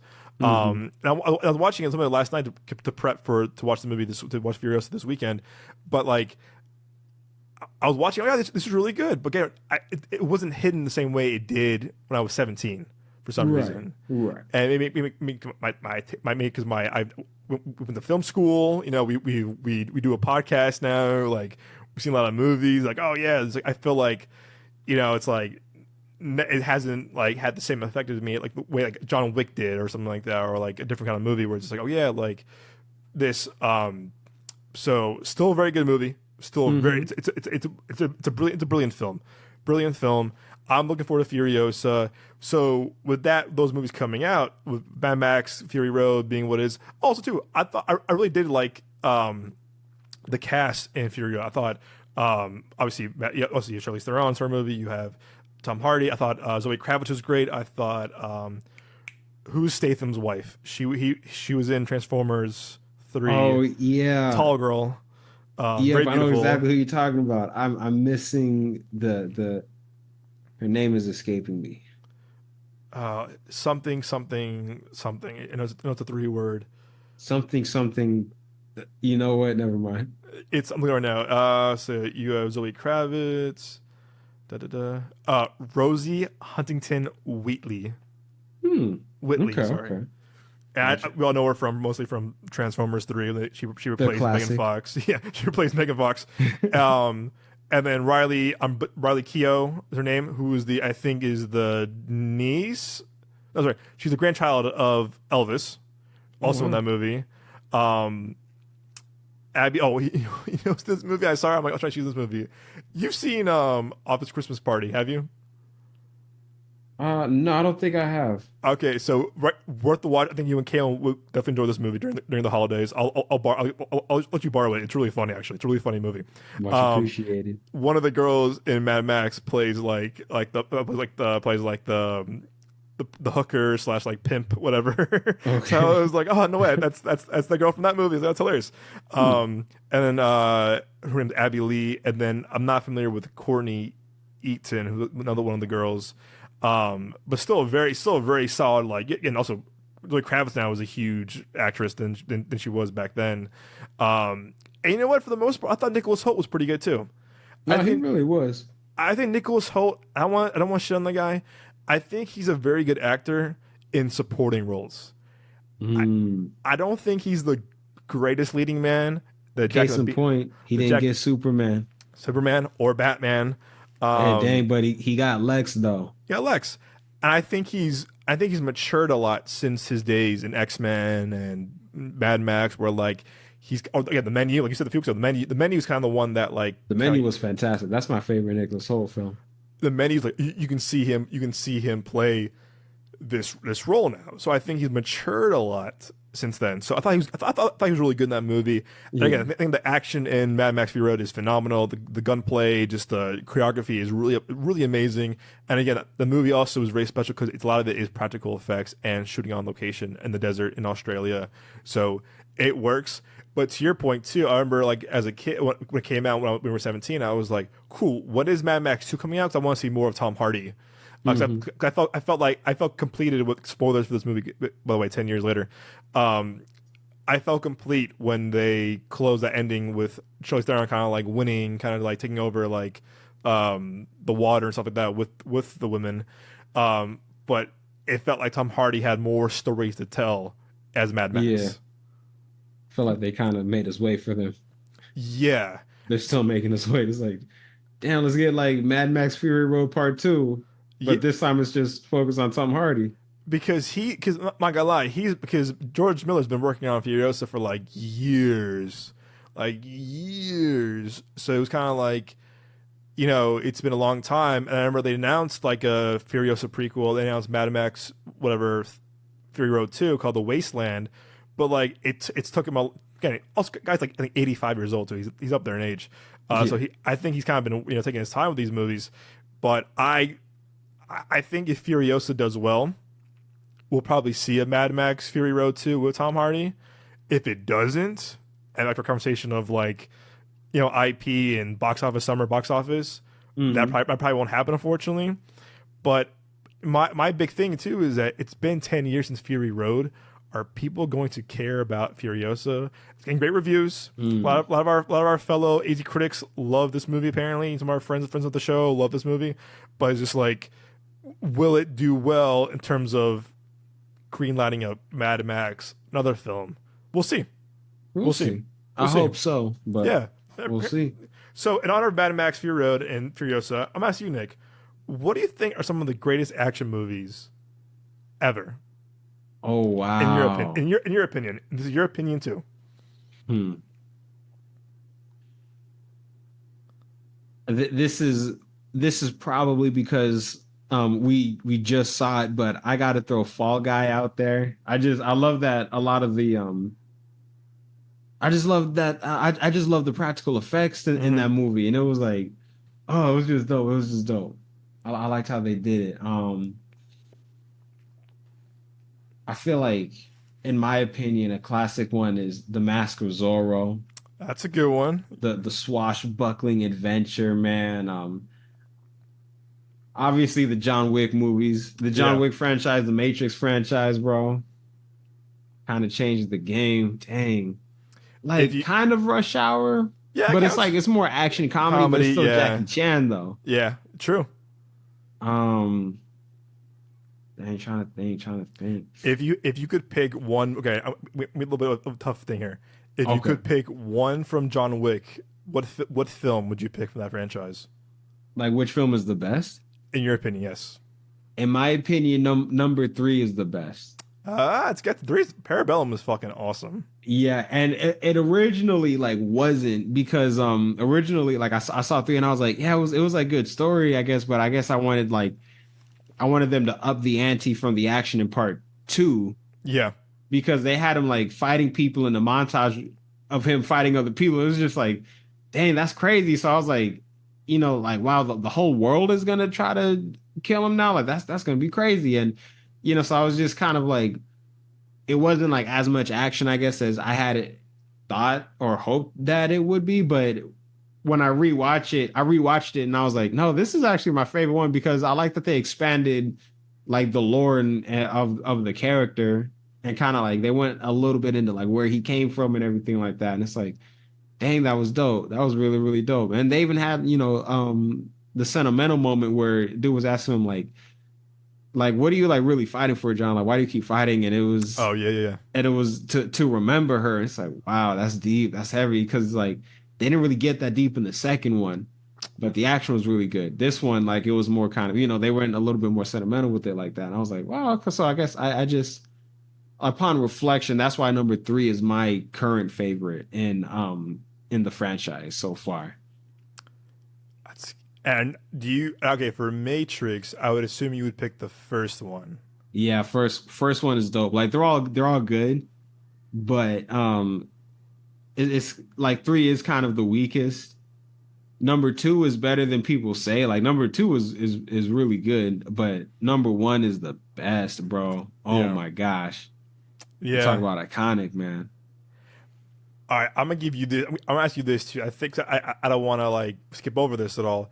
If you could pick one, again, I think superhero movies have a lot of action too. So if you could pick your favorite action, quote unquote action superhero movie from Marvel and DC, what would you pick?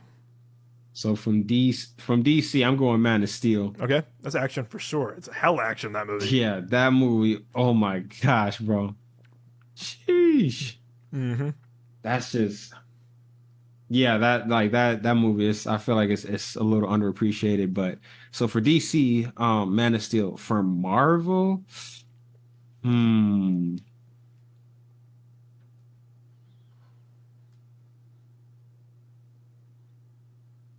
Marvel is a tough one because I'm thinking about like Infinity War. It's kind of a tie between Infinity War and Black Panther because Mm-hmm. the Let's go on. especially that first fight scene between Black Panther and Killmonger when they're in Oh the yeah, yeah. waterfall. I was like that scene was kind of like I was like, yo, that's dope. Dang, but actually, you know what? I'm gonna just because I just recently saw this movie, I'm gonna say Wakanda Forever because the scenes with Namor, bro, like that shit was just brutal. Oh, interesting. That's interesting. Interesting. I thought you were gonna say Black Panther or Infinity War, but and Wakanda Forever. Wakanda Forever has a really good action scene, and the It underwater stuff really is does, beautiful. man. And I'm like, I think we mentioned this before, like before we started the show too. But I'm like, can you imagine if, like, let's say, like hypothetically, in the first Black Panther movie, T'Challa actually died and Killmonger was the king. So then Killmonger is also Fights the king in Namor. Infinity War and in Wakanda Forever, and like and Wakanda Forever, it's Killmonger versus that version of Namor, still directed by Ryan Coogler, obviously. I feel like that movie would just be incredible. I still laugh at when we saw Infinity War when it ended and the guy in front of us was like, this wouldn't have happened if Killmonger was alive. Nah, for real. No, that shit was funny as And hell. you, me, and Moses were just cracking up laughing. We were like, he's not wrong. We were like, No, that's fucking real. Because man, oh man, I don't think Killmonger would have killed Thanos, but I feel like it would have been low key a better fight because T'Challa didn't even really fight him like that. Like he jumped at him and then got like slammed. yeah. I so for if I had to pick, okay, so I'm not picking my favorite Marvel movie, but I think the best action in a Marvel movie, Hmm. I think it might be Winter Soldier, because Ooh, that's a good one. when that came out, I think everyone was like, "Yo, wait a second, what is this?" And Yeah, it no was one really just thought Captain America could be cool thank until Winter you, Soldier. and it was like just the way the Russos had the hand-to-hand combat, and I think Chad Stahelski, no, David Leitch, the Fall Guy. Mm. I think he did the second unit in that over Chad did. I think it was David, and then David Leitch, and I think that's when I was like, "Yo, what is this? Hold up now," because I loved all the movies up until then, except for Thor: Dark World. Oh Surprise, yeah. surprise. But again, Iron Man's and it's not true. I liked every movie up until Winter Soldier, except for Thor: Dark World, Iron Man 3. So again, Dark Avengers, first Thor, Captain America 1, Iron Man 1, 2, Incredible Hulk. Like, I was in for those movies. But when I saw Winter Hmm. Soldier, I was like, yo, wait a second, what is this? Just the hand to hand combat and the fight scenes. I was like, yo, this is awesome. This is really fucking good. And I thought they copied that a lot in Civil War. But I think Civil Hmm. War was more kind of like spectacle and more kind of just like, not cartoonish, but more kind of just like, pow and kind of like, Yeah, kind of throwing the action figures together. right. Where Winter Soldier felt like an actual like thriller espionage movie where I was like, yo, whoa, whoa, whoa, whoa, whoa. Like the scene where like Sam Jackson in the car goes, all right, now. And has a gun in his car and he's shooting down the street. I was like, Yeah, it was whoa. something a little bit more visceral about it. Yeah, just the hand to hand combat between Cap and Bucky or Falcon and everyone and Black Widow and everyone. I was like, yo, like this is what I'm talking about. So I think again, I love Winter Soldier. Not my favorite MCU movie, but I think the best action is in Winter Soldier until Hmm. Deadpool 3 came out. We'll probably change that until we'll see. We'll just see. We'll This is see. true. This is true. Same with John Wick 2. I remember seeing John Wick 2 with you 2 and 3 with you in college. I remember for all our listeners, the first John Wick I saw it in high school with some friends, and I was like, okay, it was cool. All my friends were like, what are you talking about? This is great. And I was like, okay. I thought it was good at the time. I saw John Wick 2 with you and the boys in college, and I was like, now I get it. Now I get it. I was like, now it makes sense. Now I get why these movies are so fucking good. Two You is have my, been enlightened, my brother. and I think also seeing it with our homie Big Isaac at the time, like our chair was Oh like, yeah, shaking the movie theater. of the real 40X before we had 40X. So I love two because I love the fight between him and Common. I like the underground tunnel stuff in Italy. I love two, my favorite. But I think the best action is in four. just because how Chad did all the stuff he did with the over the head shots, with like the flame, like the gun had the kind of the fire bullets, and the scenes that he does at the oh my god, the circle in France, whatever it's called, Arc de Triomphe, whatever it's called. So it was like that to me. It was like, holy shit, this is amazing. And that to me, I think has the best action of the franchise. Is my favorite. No, I think I like 2 and 3 more than 4. I remember seeing 3 with you, and I was like, oh my god, like, beginning with the scenes with like on the horse, or the stuff with the samurai, oh my god, dude, the stuff on the bikes, whatever, and stuff in Casablanca with Halle Berry. I was like, holy shit, this is crazy. So I'm with you. I think 2 and 3 are definitely better movies. I think 4 had the best action because of what they were trying to accomplish and the ending, quote unquote, the ending of his story. I feel like number 4 too was mostly just about, it was like him kind of seeing the consequences of his actions and how like his shit is kind of affecting other people. I feel like that was like a big part of 4 too. Yeah, it's what it was. It was this kind of like heroic arc, and like, again, the consequences of his life and the past 10 years of these movies. Which apparently like within like the John Wick timeline, like it's only been like a few weeks. It's crazy. It's been like a month and all this stuff has been going down. I was like, God damn. Because I was watching the second one with commentary, and the director was like, yeah, it's only been a week since the first one. I was like, yo, what? I thought it was maybe like a couple months later. I thought he at least like chilled out for a little bit, like, but it's been a week. That's crazy. It's hard to believe that all that happens in a week of all the shit, all the ass kicking, losing his finger, going to like, Casablanca. This has been nonstop. This has been nonstop. And it's like, dude, oh my, like he hasn't even taken a break, but he's already been like across the world. He's been all over.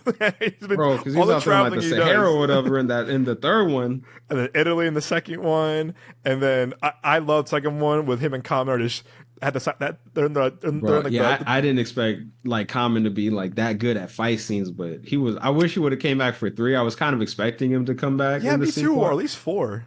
Yeah, like God, because he was so cool. I love the scene where they had the silencers on and they're trying to shoot each other. He's like walking on the bridge or whatever this is. In the middle of everybody. In New York City. That was some petty shit right there. And then of course he fucking has the knife in his chest, and John Wick leaves. It's like, oh my god, this is. I was like, nah, he can survive that. He can live. I had to give a shout out to also Mission Impossible 4. Oh yeah. I know 3 is your favorite. I know 3 is your favorite. 4 to me. Okay, I think 4 is my favorite because of the Burj Khalifa, and also because of like when he's walking up the thing and has to hop in, whatever. But I think the best hand-to-hand fight combat is in 6 with Henry Cavill. Like the scene when the bathroom and there's fucking a dude up, whatever, and like he does that reload of his hands, or whatever. It's like iconic. Oh my god, that shit was iconic. It's crazy. I like. Did you like 7? Did you see Dead Reckoning Part 1? Yeah, I like 7. It was cool. I like it was. I like the concept of like, it's like it's basically like we don't really know what's real or not. Like that was cool, but the movie just felt a little incomplete, and I kind of feel like this should have just been the last one instead of making it a 2-parter, because it seems like you had enough script for one movie, totally, and then y'all just kind of y'all stretched it out and then cut it in 2, and it's like it was, so it's kind of like a little bit unsatisfying. But the villain was really cool, and just like the stakes were really cool. But I feel like the emotional stakes were the highest in 3.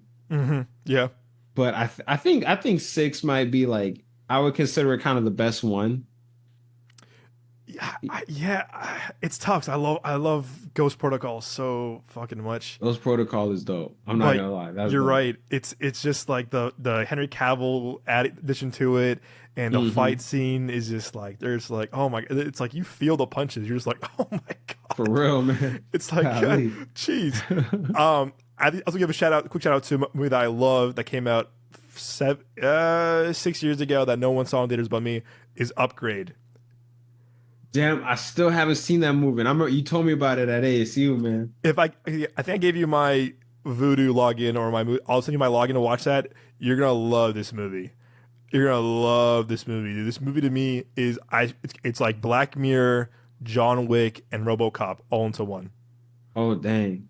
And that movie to me with the budget they had, that movie is like, wow, you guys could do this on a $3 million budget and look this fucking good and have these amazing action sequences. I'm not gonna lie, the action in that movie is brutal. It is. That was Lee Winnell, right? Yes, sir. Lee Winnell. Yes, sir. Interesting. Because I remember seeing the trailer and I was like, yo, what is this? And I remember like it was a very small, lower Blumhouse movie that did not do well, unfortunately. I remember I drove to the only theater they had in Mesa near ASU at the time to go see it. And I walked in, it was just myself. And I was like, yo, this movie fucking rules. This movie's awesome. And the ending, people don't like care for. I'll let you decide when you see it eventually. It works for me personally. I don't have a problem with it. But the movie itself is just the sci-fi, Black Mirror, RoboCop, John Wick kind of like combination. You say it's kind of like a sci-fi Venom? Yes. It did Venom better than Venom, I would say. Dang. Okay, wow. And it had Walmart, Tom Hardy, Logan Marshall Green. Right. When I saw him in Prometheus, the whole movie, I was like, is that Tom Hardy? Same here. I That was can't like, be Tom Dane's Hardy. in this? But he's kind of like, he's like the American Walmart Tom Hardy, because they have like, also in Spider-Man Homecoming. That's right. Which is kind of like wink wink. Oh yeah. I think you would love Upgrade, just because as a filmmaker perspective too, just what they did with the budget and what they did with kind of the world building is very impressive. And it's a quick hour 30. It's a really quick paced movie. Yes, it's a typical revenge movie, but like how they use sci-fi and just horror and just like the brutality of it all, I was like, yo, what the hell is this? It was just like, it was so kick-ass. So I think you're liking it a lot. It's really fucking good. It's a great, and well, I mean, the action is brutal. The action is brutal. Yeah. I said The Matrix as well. And you know what? I think Fast 5 is a great action movie. You know what? It's certainly the best in the franchise. For sure. I think Fast 5 with the chase escape. I think adding The Rock was a huge boost for the franchise. And when The Rock came in, starts fucking murking dudes, and when they're in Brazil, you're just like, yo, what? It's kind of brutal too. But I love the end with like when The Rock fights Vin. And I love how like kind of like it's hand to hand, but it's the guards, it's the guns, whatever. It just to me is like it is the best movie of the franchise, and I wish the films kind of stayed like that after that. I still love the movies after that, no doubt about it. But like I wish it was kind of like that grittiness, really the grittiness, and kind of just like the raw nature of Fast 5. Is what they keep trying to go to like superhero-y. Yes, to Avengers. Avengers. Like they kind of lost me a little bit when they went to space. It's like just stick with that Fast 5 formula right there. It just works. Make it like that, and make the action kind of like in the hand-to-hand combat, and just like the fights. Just bring that back. And I had to give a shout out to Old Boy, the original Old Boy, not the. Oh yeah. Unfortunately, Spike Lee, Josh Brolin tried to do something special with it, and that did not work, unfortunately. I know Spike Lee got screwed over, apparently, what Josh Brolin says. But the original, hallway scene, iconic. And despite him kind of just making really kind of these bad movies now, the first Taken is pretty damn good. The first Taken is pretty iconic. That kind of changed the game a little bit, at least in terms of his career. I still want to see my Liam Neeson Taken with Denzel Washington Equalizer, because I love the first Equalizer so much. Oh, wow. I wanted to see the Denzel Liam Neeson kind of just like Keanu a crossover or something. That would be my crossover of Infinite Earths. That would be my Crisis on Infinite Earths. That would be dope though. That would be insane. Keanu at a bar, Equalizer. Denzel walks in, Liam Neeson's in the background somewhere. I'd just be, oh my god, that'd just be crazy. That would be insane. and again, we were talking about the Raid. The Raid also iconic. The Raid is kind of like what kind of inspired a lot of Chad Stahelski, David Leitch kind of movies with the hand-to-hand combat and just like the brutality of it all. And we said too, for Mad Max, even though it hasn't had the same impression on me the way it did when I was 17, the action of that movie is top tier, phenomenal, no doubt about it. It just, I said earlier, I just wish it kind of had the same effect it did 10 years ago. If that makes sense. No, I totally get it. But to your point, you said too, watch The Fall Guy. Nick said it perfectly. Go see The Fall Guy. You can see it before it leaves theaters. I'm telling you, get it. You can watch it at home for $20, whatever. I understand. People, please support films like that. Go see it in theaters. See it at a matinee. See it at Discount Tuesday. I don't care. Just see it before you leave. Before it leaves theaters. It's a good time at the movies. It is a perfect summer blockbuster. Go take your mama, grandpa, grandma, mima, nana, babysitter, auntie, uncle, Titi, Tito, anybody, your babysitter, again, your accountant, your janitor, whatever, your guy who works in your complex, your neighbor, whatever. Just have fun, man, at the movies. Have a good time at the movies. And it's why we love movies. Have a good time with strangers and laugh with crowd, laugh, cheer, have a good time. Are we missing any other movies, Nick? Anything else you want to add before we close out the show? No, I can't think of anything. I always think of Taken. I always think of Key and Peele. Oh, Taken's is my shit. I love that. But on that note, my friend, we will end our show with our one-on-ones to our listeners. If you know what our one-on-ones are, you already know what we talk about. But to our new listeners, we do a thing here on the show. It's called our one-on-ones, where we do a one TV recommendation and one film recommendation that we think that you would hopefully watch and enjoy. If you don't like it, we understand. These are just personal, underrated films and shows that we appreciate and want to spread the good word with you good people. Nick, my friend, what are your one-on-ones of this week? All right, so we kind of mentioned it earlier, or that might have been before the podcast started too, but the topic of the spin-off Daredevil film Elektra came up. And I was like, I remember as a kid, I was excited for it because Daredevil was dope. And I'm like, oh wow, so it's like she gets her own movie, and I didn't know anything about the character, so I was just kind of like excited because also it's another comic book movie, so I was like, oh hell yeah, I'm down for that. But the movie overall, it was kind of like, when I watched it, it was like, yeah, it was okay, and it was kind of like, but I remember just learning more and more, ironically, about Daredevil, and like he has this mentor figure. His name is Stick, and he basically trains him after he loses his eyesight. But in the Daredevil movie, they made no mention of Stick at all. But Stick ended up being Elektra's like sensei, so he trained her. But it was just kind of weird also because one, you have him as like this Japanese style sensei, but he's played by Terrence Stamp, who's like a British actor. Oh yeah, from Terrence Stamp. Yeah, from Haunted Mansion, Superman 2. Yes Man. He was in Yes. Oh, I think like I have to date my something about my boss's daughter or some shit. That Ashton Kutcher movie. Yeah, dude. Oh my god. So it's like, okay. And also like in the comics, he was just this kind of like dirty, like street guy. Like if you pass by him on the street, you would think he was homeless. So it's like, y'all basically just made a whole other character and called him Stick. Like it was basically nothing from the comics, and like you had him, and like to be fair though, he did train Elektra in the comics, but it was like, okay, but it's like why not have him in Daredevil too, or as well, excuse me. But it was just kind of like, okay, yeah. I just and also yeah, but so that's my, but it was still like an interesting movie, and it's an interesting, I guess, shared universe if you think about it.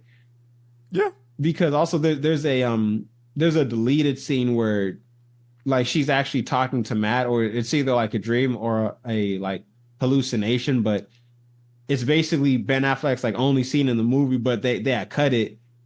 And in the scene, like he's like come back to Hell's Kitchen, Electra, like I love you or I miss you or something like that. And it's like that would have been interesting if there ended up being like a Daredevil 2 or something like that, and then like she came back for that, and y'all kind of just like kept making movies or something. Because also, like Ben Affleck was saying, if he was gonna do Daredevil 2, he would want it to be the Born Again comic written by Frank Miller, who also wrote The Frank Dark Knight Miller. Returns. That's right. And it's like that would have been an interesting that would have been an interesting movie. But so yeah, so Electro, just cause it's like I just feel like talking about it tonight, I guess. Real quick, do you think we'll see her in Deadpool?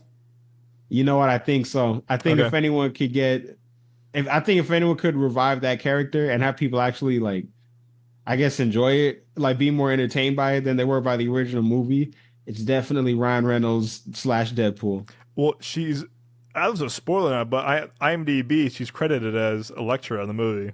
If they So bring her back, I say bring back Ben Affleck as Daredevil too. Fuck it. you never know. It's the I Fox hope they universe. do. That would fulfill my wildest dreams.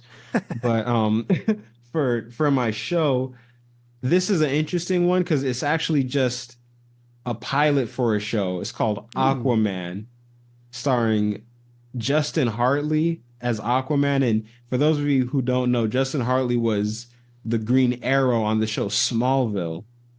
But before he actually got that role, he did this Aquaman pilot for a show, and it had Ving Rhames in it too. And he was kind of like the Alfred slash mentor figure to this guy. And it's like that's What up, kind of interesting. What up, motherfucker? Yeah, you Medieval can't on keep your doing ass. this, Aquaman.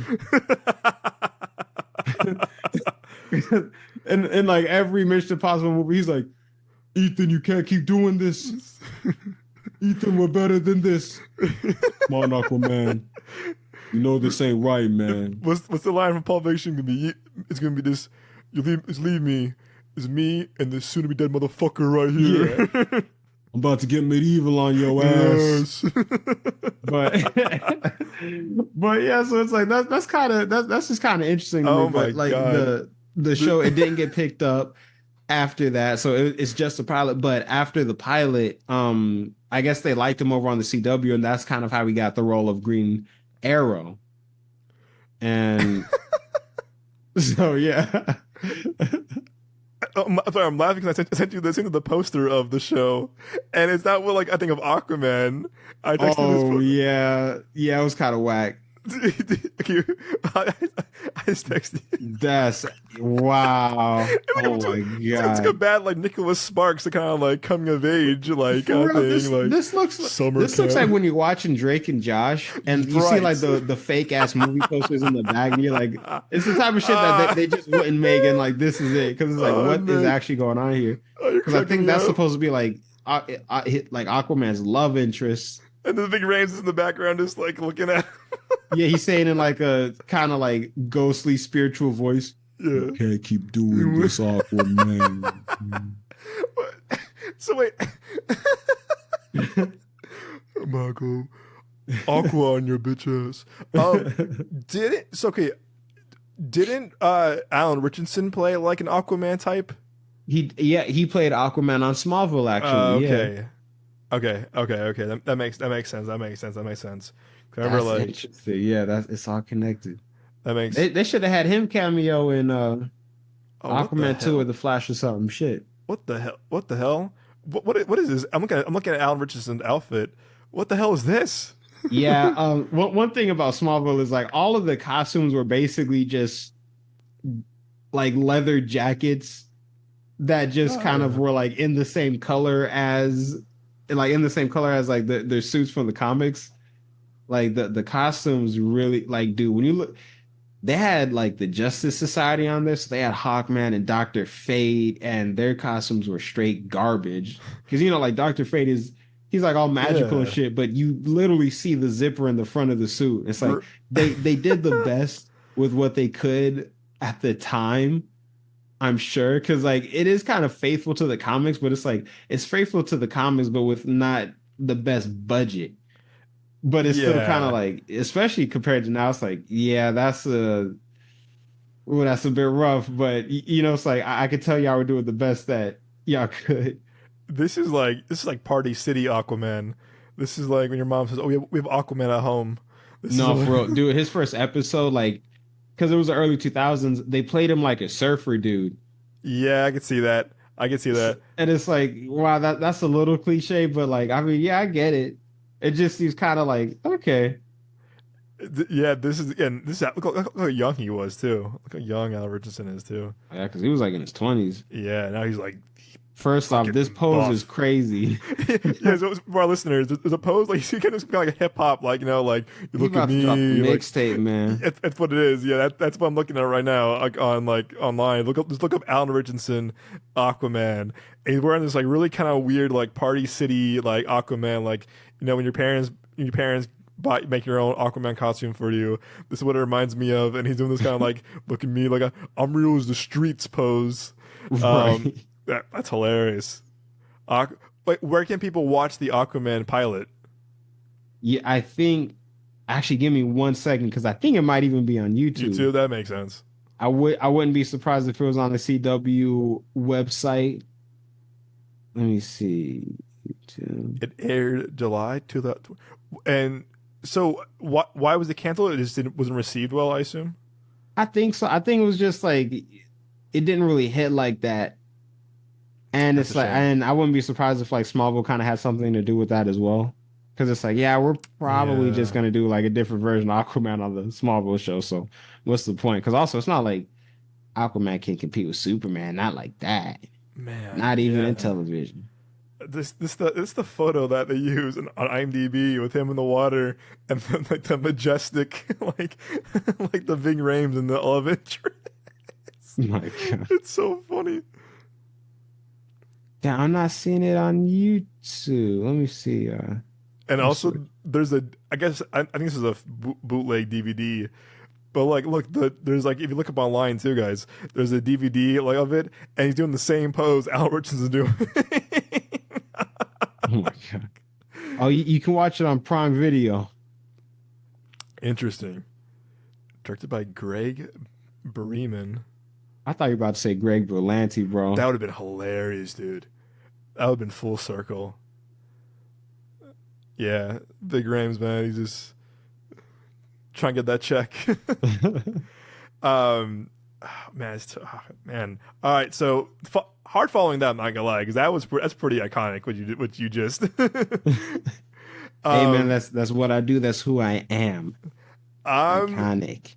so I'm gonna keep in the same theme as action movies tonight. I'm gonna go with a movie that I absolutely love. And speaking of David Leitch, a movie called Nobody. It's written by Derek Kolstad, who wrote the first three John Wick movies, and it's produced by David Leitch, who did the first John Wick, Deadpool 2, Fall Guy, Bullet Train, Hot Blonde, you name it. And Nobody basically is Bob Odenkirk. Yes, Bob Odenkirk, who was Saul in obviously Breaking Bad, Better Call Saul. He was Mr. Show with his partner David Cross. He's known for his comedies. He's the improv guy. He was Second City. Our good friend Hamza, our friend Hamza, friend of the show, who knows my parents pretty well, thinks my dad is his doppelganger. So when me and Hamza saw Nobody during COVID, we saw the Alamo before the Alamo went away, and the whole time Hamza goes, "Bro, man, this is your dad right here, bro. This is your dad making these movies." And I didn't see it. And when Hamza saw him the next time, he goes, "Mr. Jones, man, your doppelganger is this guy from this movie." He goes, my dad was like, "Bob Odenkirk?" And he was like, "Yeah, that's your twin, bro."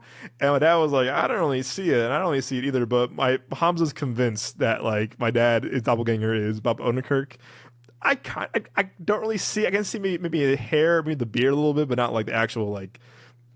I don't know. Anyway, Bob Odenkirk is known for like again comedies. I mean, comedy or like Breaking Bad, obviously. Very smaller stuff like Nebraska. He's been a working actor for a long time. He was a writer. He Second City, improv. I mean, list goes on and on and on. Again, very very successful comedic actor, kind of background actor. Again, improv, Second City. And he did this movie called Nobody, and it's kind of basically like, what if John Wick was kind of a suburban dad, and had a family, kind of like, he left his life, years ago. He was called like the auditor for like kind of like these really bad people, kind of like a John Wick-esque type for sure. And then one day his house gets robbed by these criminals, and because that happened, something kind of like, I don't know, like clicks in his head or kind of like trigger something in his head of like, Yeah, he snaps. He snapped. Yeah, that's right. He snaps, and then he goes back into the life of like who he used to be, working for like some of the most dangerous people in the world. And then one night he gets involved in this kind of this like these kind of these like Russian these assholes are kind of like are harassing people, whatever. And he fights all of them, and it's really funny because it's not like a John Wick fight. Kind of like he's getting his ass kicked. He's getting his fucking like he's an older dude. He's getting his ass kicked, but he's really punching these guys. He's fucking them up, whatever. But he's taking punches. He's taking like hits and cuts and bruises, whatever. But he gets involved with the wrong people. He doesn't know who he's messing with, and turns out he just knocked out 8 guys with the Russian mob. The Russian mafia, whatever, and they go after him basically, and he kind of like, go after me. Guess what? I'm also someone you can't fuck with, whatever. And he snaps again and goes back into his ways of kind of just like this badass kind of just like assassin kind of thing. And it's more action. It's action, but a lot of comedy to it with like him and the RZA and Christopher Lloyd. It's an hour 30-minute movie. It's a really quick movie. It's a fun time in the movies. It's very John Wick-esque coded, David Leitch kind of type of production of his action, stuff like that. But what's special about it is that this movie can make anyone an action star. And I think it's a little power to David Leitch as well, that he can make anyone badass and kind of like an action hero. And he made Bob Odenkirk, Saul from Breaking Bad, Mr. Show, this comedic improv actor for so many years, into this kind of just like badass action hero. And it just works because he's an unlikely hero. He's a nobody, but the charm of the movie really works. It's super fun. Again, quick hour 30-minute movie. On the app Letterboxd, I love this app called Letterboxd, right? When the movie came out back in 2021, this guy commented on Letterboxd saying, "My dad whispered in my ear saying, 'This is my Black Panther.'" Oh my God. And I was cracking up. Oh hell, that's out of pocket, bro. What the fuck does that even mean? And it was like, it's basically nobody's basically like the action hero for like suburban dads. It's what it is. It's what it is. Oh wow. It's what it is basically. It's basically an action hero suburban dad. For all the great suburban dads out there. It was so funny, man. dude. I can't, bro. It cracked me up. I'm like, oh, good tweet. But it came out during COVID. It was well received. It's a really fun movie. Again, it's an hour 30. It's very John Wick. It's very typical revenge and kind of like, especially with the wrong guy, whatever. Guess what? I was like a assassin as well. So come after me, come after you, whatever. It's very bloody. It's very John Wick, very David Leitch type of action, but it's super fun. Great chemistry between Bob Odenkirk, RZA, and Christopher Lloyd. It's a fun movie. It's a fun have fun for an hour and a half. Sit back, relax. It's a fun time. It's a fun movie for sure. And for my show, oh man, kind of in vein of what I'm kind of copying Nick a little bit here. I love the show. I love the show Freaks and Geeks. Great show. I think it wasn't given a fair chance at the time, and I think I did Freaks and Geeks right as my 1-on-1 like a while ago for our early in the podcast. But basically, what happened was when that show ended, Judd Apatow, who created Freaks and Geeks, also produced Freaks and Geeks, had another show he brought to television called Undeclared, and this is like Jay Baruchel from She's Out of My League. What's the number from? He was also in This Is the End, Man Seeking Woman. He's the voice of the main guy in How to Train Your Dragon. Rafe, if you saw the guy, you probably know who he was. And it's like young Seth Rogen, really young Charlie Hunnam, like really young, like kind of surfer boy Charlie Hunnam.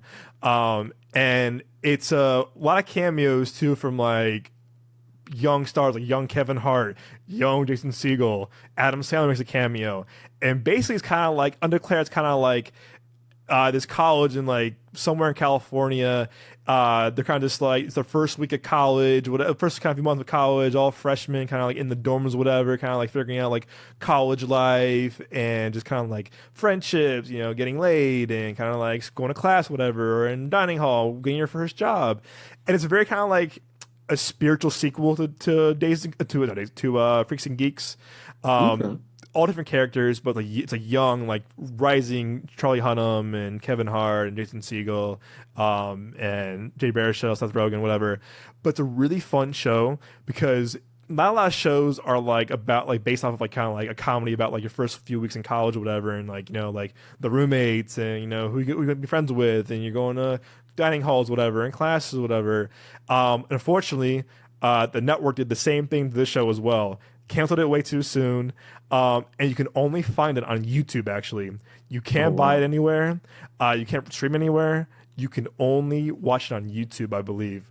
You know what? Before we close the show, I'm gonna check just to be sure it's still on YouTube because I watched it during our junior year of college, and I was like, "Yo, the show was great." 'Cause I love Freaks and Geeks so much. I think you can only watch it. Yeah, you can watch all 17 episodes on YouTube. Dude. On YouTube, it's a 20-minute dude. It's a fun show. It's a really fun show. Very 2000s, flip phones and CD players, stuff like that. But if you like Judd Apatow kind of humor, you like the kind of like Freaks and Geeks kind of that kind of early 2000s kind of like college, whatever. It's a fun show. It's a really fun show that again wasn't given a fair chance like Freaks and Geeks was. I think Freaks and Geeks has for sure a better following than this show does because again you watch Freaks and Geeks on like Hulu or Amazon Prime, whatever, but you can only watch the show undeclared only on YouTube because someone ripped them off a DVD or somewhere or off like the network TV or recorded them on DVR or whatever and uploaded them to YouTube. But it's a very fun show, super underrated, really goofy, very quirky, very coming of age. Again, good cameos from from Kevin Hart and Adam Sandler and Jason Segel. I think Will Ferrell has a cameo as well. It's a hidden gem for sure, and it's a really really fun show. So you can watch Undeclared season 1, the only season, on YouTube, which is a really funny show. So check that out. Hell yeah. We're alrighty, guys. I think you're right, Nick. I think we're gonna see Elektra and Deadpool, Wolverine. I Fingers crossed. I'm praying we see some Daredevil too. I think so, man. I mean, if Ben and Jennifer are cool seeing each other on set, I think so. I think it's possible. And I kind of want to see who else I want to see. I want to see some old school X-Men, and pop up too from the Fox universe. Hell Never, yeah. I never. think we might actually, bro. I think this is what Doctor Strange 2 didn't give us in terms of like quote unquote multiverse and Oh cameos. yeah. I think they're gonna deliver on that. And again, we have predictions now. Again, Nick has $150 million for opening weekend. I have 185, and we'll ask the boys when they're back on the show. But again, we have a lot to look forward to. July 26th when it comes out. It's gonna be a good movie, I hope. Alrighty, guys. So as we are now at the end of the show, before we go, Nick, my friend, where can our lovely viewers and audience find you on the socials? So y'all can find me on YouTube at Dawning Vision, capital D as in Dawning, capital V as in Vision, and on Instagram at Dawning Vision, all lowercase, all one word, anywhere and everywhere that they have podcasts, and also at Ahmad Johnson 98 on Instagram too. Shit. And you can also read his awesome article that Nick was featured in Essence Magazine on our link trees. Go to our Instagram page, at Midway Productions, link tree bio. It should be the third or fourth link. It is an awesome article. Support our boy. It is it's so cool to see the hard work that Nick has put in his life as a filmmaker, as a movie lover, as a creative person. Please check out the article. It is a great read. Support our boy. It is again just so cool seeing Nick get the all the attention he deserves. He did a phenomenal job, and gives him all the credit in the world for that magazine. So again, my friend, congrats to you on that as well. You are too kind, my brother. Thank you. Thank you, though. Of course. And you can find me on Instagram at The Young Jones. You can find me on Twitter or X at Capri_Sun, SON. And you can find our show socials on YouTube and Instagram and TikTok at Midway Avenue Productions, all one word. And we have a lot of cool links in our link tree in our bio on Instagram, whether again it's Nick's awesome article he's featured in, Nick's award-winning short film, Moses' short film, award-winning short film Golds. A lot of cool things to check out on our link tree, so don't miss out on that. And of course, have your notifications ready, alerts on for a new episode every week here on the podcast. But thank you all so much. If you're new to the show, we hope you enjoyed your first time listening to us ramble about movies, life, entertainment, all that good jazz. If you're returning to the show, welcome back. We love having you on the show. Be nice. I always say, be kind, be positive. Spread love. Watch a good movie. Watch a good show. Go to the movies. Go watch something cool. Get some good snacks. It's summertime. It's the perfect time to binge movies and binge shows. So Yes, sir. it is a time to spread love, positivity, and watch some good shows and movies. And as always, guys, we'll see you at the movies.